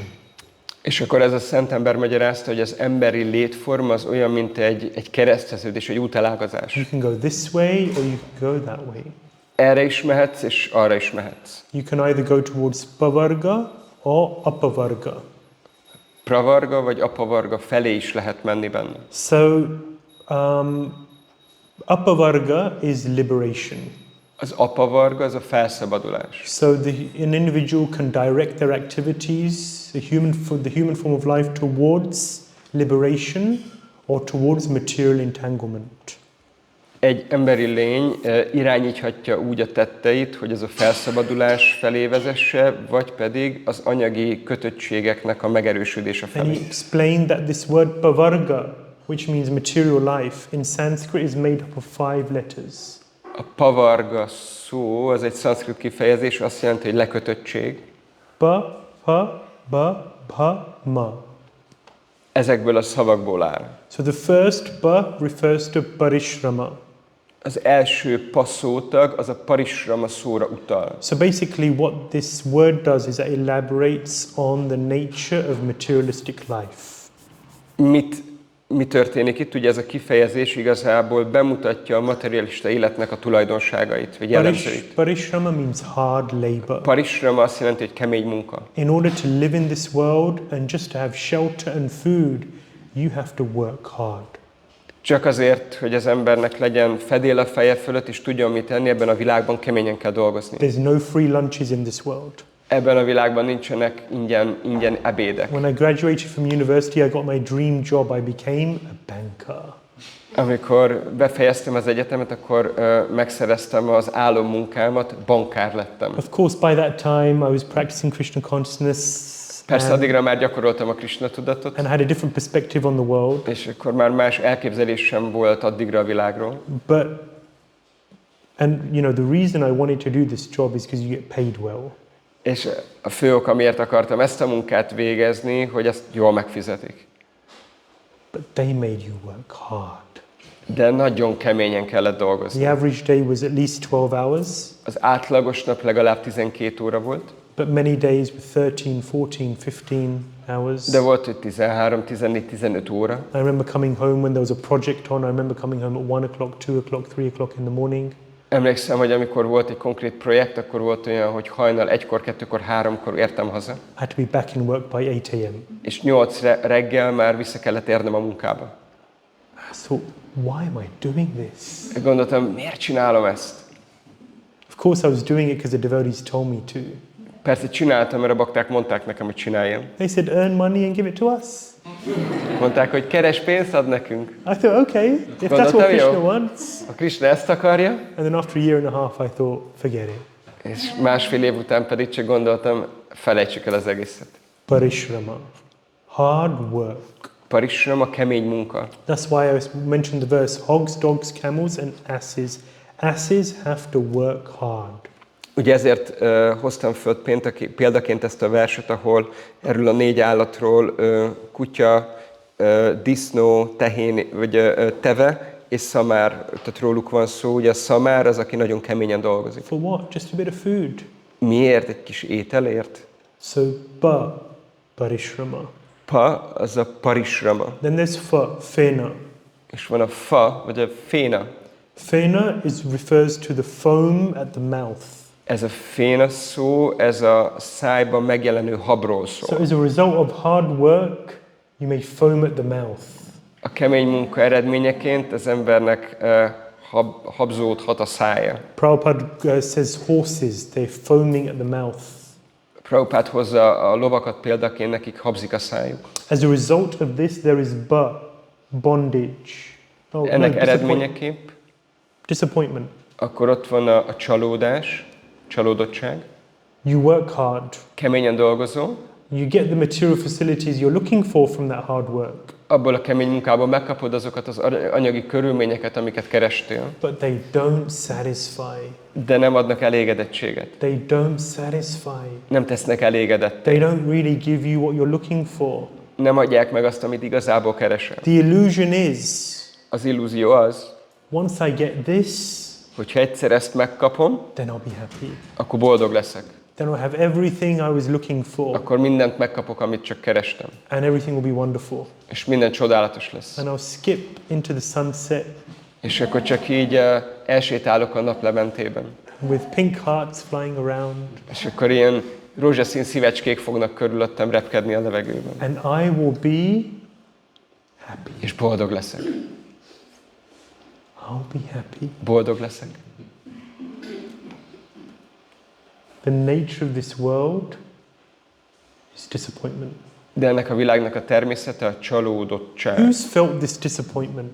Ki érzett már ilyen csalódottságot? Am I just being irrelevant here? Yeah. Ez most itt... Never? Sose? Yes. Sorry, just didn't see the hand. So, Shastra reminds us. Szentírás emlékeztet bennünket arra. This is a nature of pavarga. Hogy ez a természet ennek a pavargának. Material life. Anyagi élet, elégedetlenség. Then there's bhai. És aztán ott van a bhai. Fear. Félelem. When you have something, the fear is that you'll lose it. Amikor van valamid, akkor ott van a félelem, hogy el ne veszítsd. If you have money, the fear is someone will thieve it from you. Hogyha van pénzed, akkor attól félsz, hogy valaki ellopja tőled. If you have beauty, then the fear is you'll get old. Hogyha valaki szép, akkor ott a félelem, hogy megöregszik. If you have fame, then the fear is you'll lose it. Amikor valaki híres, akkor fél attól, hogy el ne veszít. Yeah, you look at sports stars. How long are they famous for? 5 years, 10 years, 15 years? Sportcsillagok mennyi ideig híresek? 10-15-20 évig utána ki emlékszik rájuk? Politicians, prime minister, he's famous as long as he's prime minister. Afterwards, who cares? Amikor valaki egy miniszterelnök vagy miniszter, akkor amíg betölti ezt a pozíciót híres, utána kit érdekel? There's always the fear of losing what you have. Mindig ott a félelem, hogy el ne veszítsd azt, amit van. And then finally, the fear of all fears, mrityu, death. És akkor végül minden félelem közül a legnagyobb, a mrityu vagy a halálfélelem. Krishna says, mrityu sarva haraschaham. Death grabs everyone. No one can escape. Krishna mondja, hogy a halál mindenkit elrabol, senki sem menekülhet előle. Right? So these are all the nature of pavarga. The Python Brahmana gives this advice to Prahlad Maharaj and to us, really. És ez a pitonként ott, kígyóként ott fekvő brahmana, akkor ezt a tanácsot adja a Prahlad Maharajnak, és igazából nekünk. And therefore the goal is apavarga, liberation. És így a cél az az apavarga, vagyis a felszabadulás. And then very quickly he gives instructions. He says, nature gives us so many gurus. És akkor a végén pedig beszél arról, hogy a természet rengeteg gurút ad nekünk, tanítót. The Python Brahmana explains that there's the bee. A kígyóként fekvő brahmana akkor mondja, hogy ott a méhecske. The bee works so hard to produce honey. A méh nagyon keményen dolgozik, hogy mézet hozzon létre. And then people just come and take the honey. És az emberek csak jönnek, elveszik a mézet. So what do we learn from the bee? Mit tanulunk a méhtől? In the same way, the human being works so hard to collect money.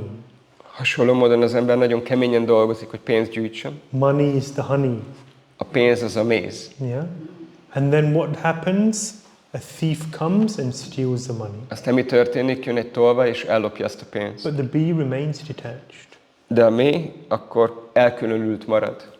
The Python Brahmana explains whatever we have, we should remain detached from it. A Piton Brahmana magyarázza ezt, hogy bármink is van, nem szabad ahhoz ragaszkodnunk. If we attach to anything material in this world, it is your greatest weakness. Hogyha valaki bármihez ragaszkodik ebben az anyagi világban, az a legnagyobb gyengesége. Assess your attachments They are your weaknesses.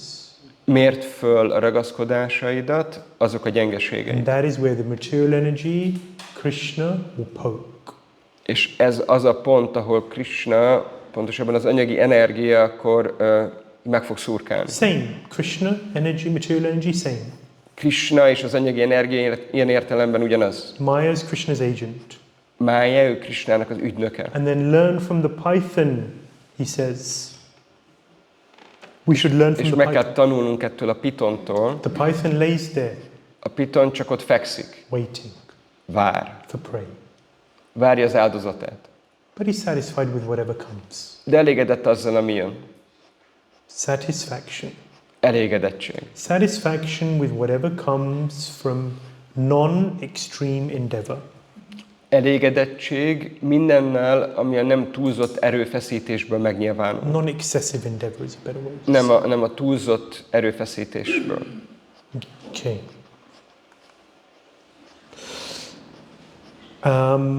There is a wonderful section on overcoming anarthas. Van egy csodálatos rész, ahol az anartákon való felülemelkedésről We olvashatunk. often speak about anarthas. Gyakran beszélünk anartákról.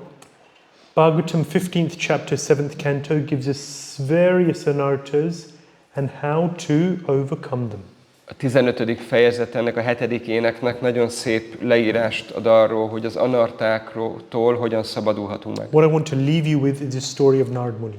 De a végső történet, amivel utatokra bocsátalak benneteket, ez Nārada Muninak a története. In this 15th chapter, Nārada Muni tells another chapter of his own story. Ebben a 15. fejezetben Nārada Muni a saját életének egy szakaszáról, egy másik szakaszáról beszél. First canto, chapters 4, 5 and 6, we heard about Nārada Muni's life previous, one life. A Śrīmad-Bhāgavatam első énekének 4., 5., 6. fejezetében hallhatunk Nārada Muninak egy korábbi életéről. This is about the life before that.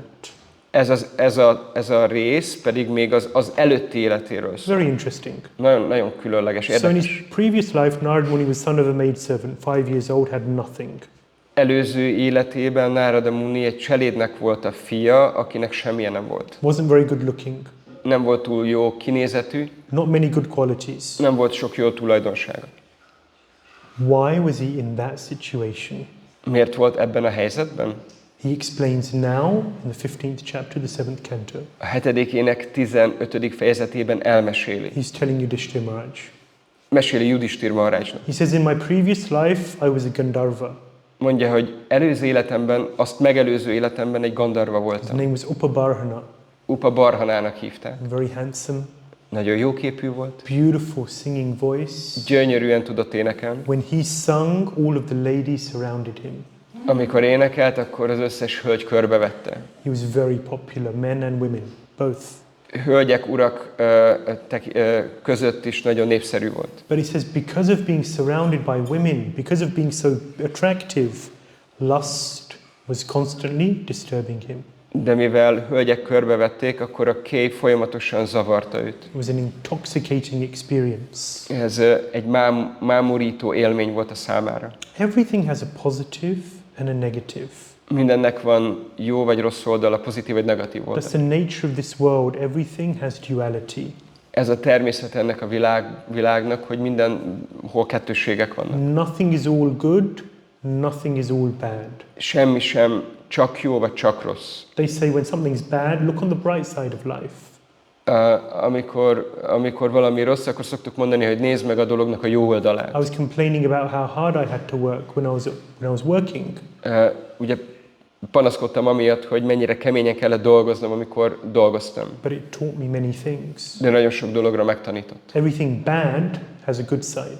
Minden rossznak van jó oldala. Everything good has a bad side. Minden jó dolognak van rossz oldala. Everything in this material world is dual, both good and bad. Ebben az anyagi világban minden kettős, van benne jó és van benne rossz. Don't look for just good. Ne keresd azt, hogy hol van csak jó, It's folly. mert ez becsapós. So Upabarhana, they're invited, the Gandharvas are invited to a Sanktan festival. A Upabarhana, ugye ő volt Nārada Muni előző életében, és meghívták a Gandharvákat egy Sankirtan partira. At this Sankirtan festival, they were glorifying the Supreme Lord. Ezen a Sankirtan fesztiválon a legfelsőbb urat dicsőítették. And he arrived És amikor ő megérkezett, intoxicated, mámoros állapotban, and him and his friends, his little party, they were singing songs glorifying the demigods. akkor ő a saját kis csapatával félisteneket dicsőítettek. They came in a mood of sense enjoyment.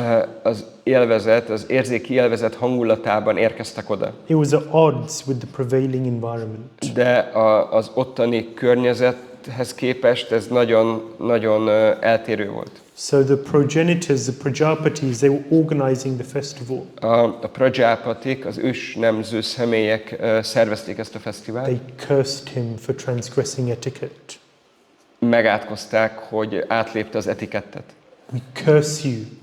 Megátkozunk. Upabarhana, we curse you. Upabarhana, megátkozunk téged. Those very qualities that you're so proud of now. Pontosan azok a tulajdonságok, amikre olyan büszke vagy most. Those very things by which you're intoxicated and therefore you've come here and sullied the environment. Azok a tulajdonságok, amik mámorossá tettek, és amikor idejöttél, akkor azok beszennyezték ezt a helyet. You will lose those. Azokat el fogod veszíteni. In your next life, következő életedben you'll have no good qualities. Nem lesznek jó tulajdonságok. No beauty. Nem lesz szépséged. You won't be able to sing. Nem fogsz tudni énekelni. You won't be popular. Nem leszel híres. You'll be robbed of all of these things. Meg leszel fosztva mindezektől a dolgoktól. And therefore Nārada Muni, in his life before his previous life, became the humble, insignificant son of a maidservant. Ezért ezt megelőző életében Nārada Muni egy szolgálólánynak lett a nagyon alázatos, jelentéktelen fia. How beautiful. Ez mennyire szép. How beautiful. Ez nagyon szép. Why is it beautiful? Miért? It's because he was cursed. Mert megátkozták. He lost everything that was dear to him. Elveszített mindent, ami akkor kedves volt számára. But that very curse led to his liberation. De ez az átok vezetett végül a felszabadulásához. Because he had nothing. Mert nem volt semmilyen. When you have nothing, then you can be humble. Amikor nincs semmid, az alázatossá tesz. Janmaishwarya Shuta Shri Edamana Madapuman. Edamada Madapuman. So it says that man, Puman, he becomes intoxicated by Janma, Aishwarya, Shuta, Shri. These four things. Van 4 dolog, ami mámorossá tesz egy embert. Naivarhati abhidhatum vai tvam kinchana gocharam. So it says that these four things, they madden an individual. So Janma, high birth.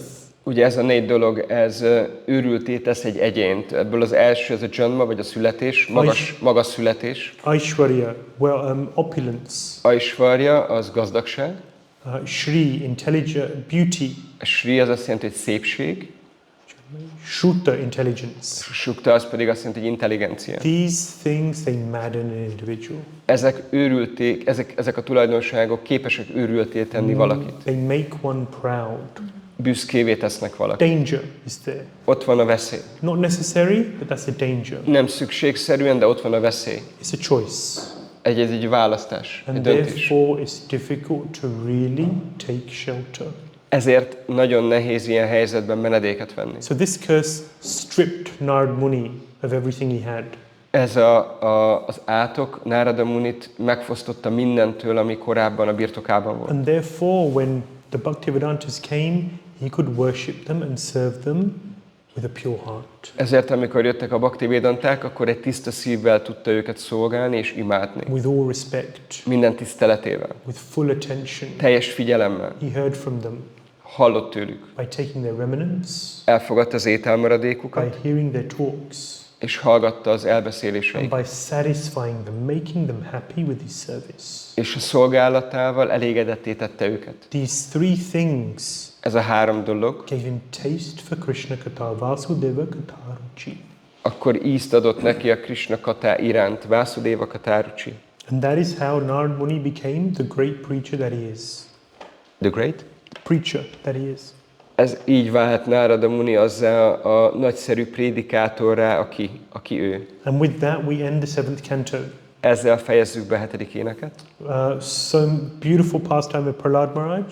Prahlad Maharajnak a csodálatos története. The Lord's Keftelés. protection of his great devotee. Ahogy az Úr megvédelmezi nagy baktáját. Of his sincere, faithful devotee.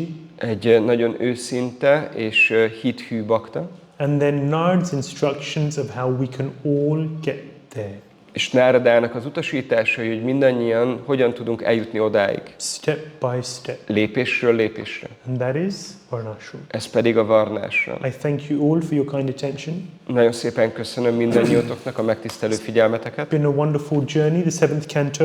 Egy csodálatos utazás volt ez a 7. ének. So much more to be said. Annyi mindent lehetne még mondani We're róla. just tip of the iceberg. Mi csak megkarcoltuk a jéghegy csúcsát. Scratching the surface. Kicsit így megkapirgáltuk. But that's the beauty of what we have. De ez a szépsége annak, ami a birtokunkban van. It's unlimitedly deep. Végtelen a mélysége. Unlimitedly broad. Végtelen a szélessége. And that's not meant to be intimidating. Ez nem azért van, hogy valakit zavarba It's meant to hozzon, be exciting. hanem hogy valakit izgalommal töltsön I'll el. never know it all.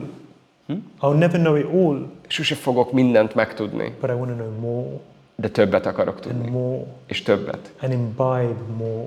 És még többet magamba szívni. So that greed and that desire, we should cultivate that. Szóval ezt a mohóságot, ezt a vágyat, ezt nekünk éltetnünk kell, magunkban kultiválni kell. But we're not going to stop now. Most meg fogok állni. Next week we continue with the 8th canto. Következő héten a 8. énekkel folytatjuk.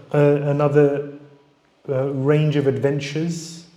Ahol megint a kalandoknak a sorával fogunk találkozni. We'll be hearing about Gajendra, Gajendráról hallhatunk majd. the king of the elephants. Az elefántok The királyáról. Lord saves him. Az Úr megmenti. We'll be hearing about the churning of the milk ocean. Hallhatunk majd a tejóceán köpüléséről. 3 avatars in one story. Egy történeten belül 3 avatár. And then finally we'll end with, in 4 weeks' time from now, we will end with, És 4 hét múlva akkor a következő, mivel fogjuk befejezni? what will we end with? Mivel? We will end with Vamanadev. És Vamanadev lesz az utolsó, akiről beszélni fogunk. And how Vamanadev comes and steals everything that his great devotee Bali Maharaj has.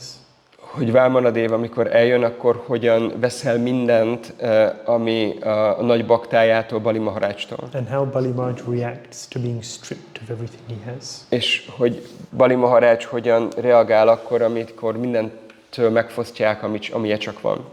Thank you for going over a little. Sorry for going over a little. Nagyon sajnálom, hogy túlmentünk az időn. Thank you for your patience and Köszönöm a tolerance. türelmeteket.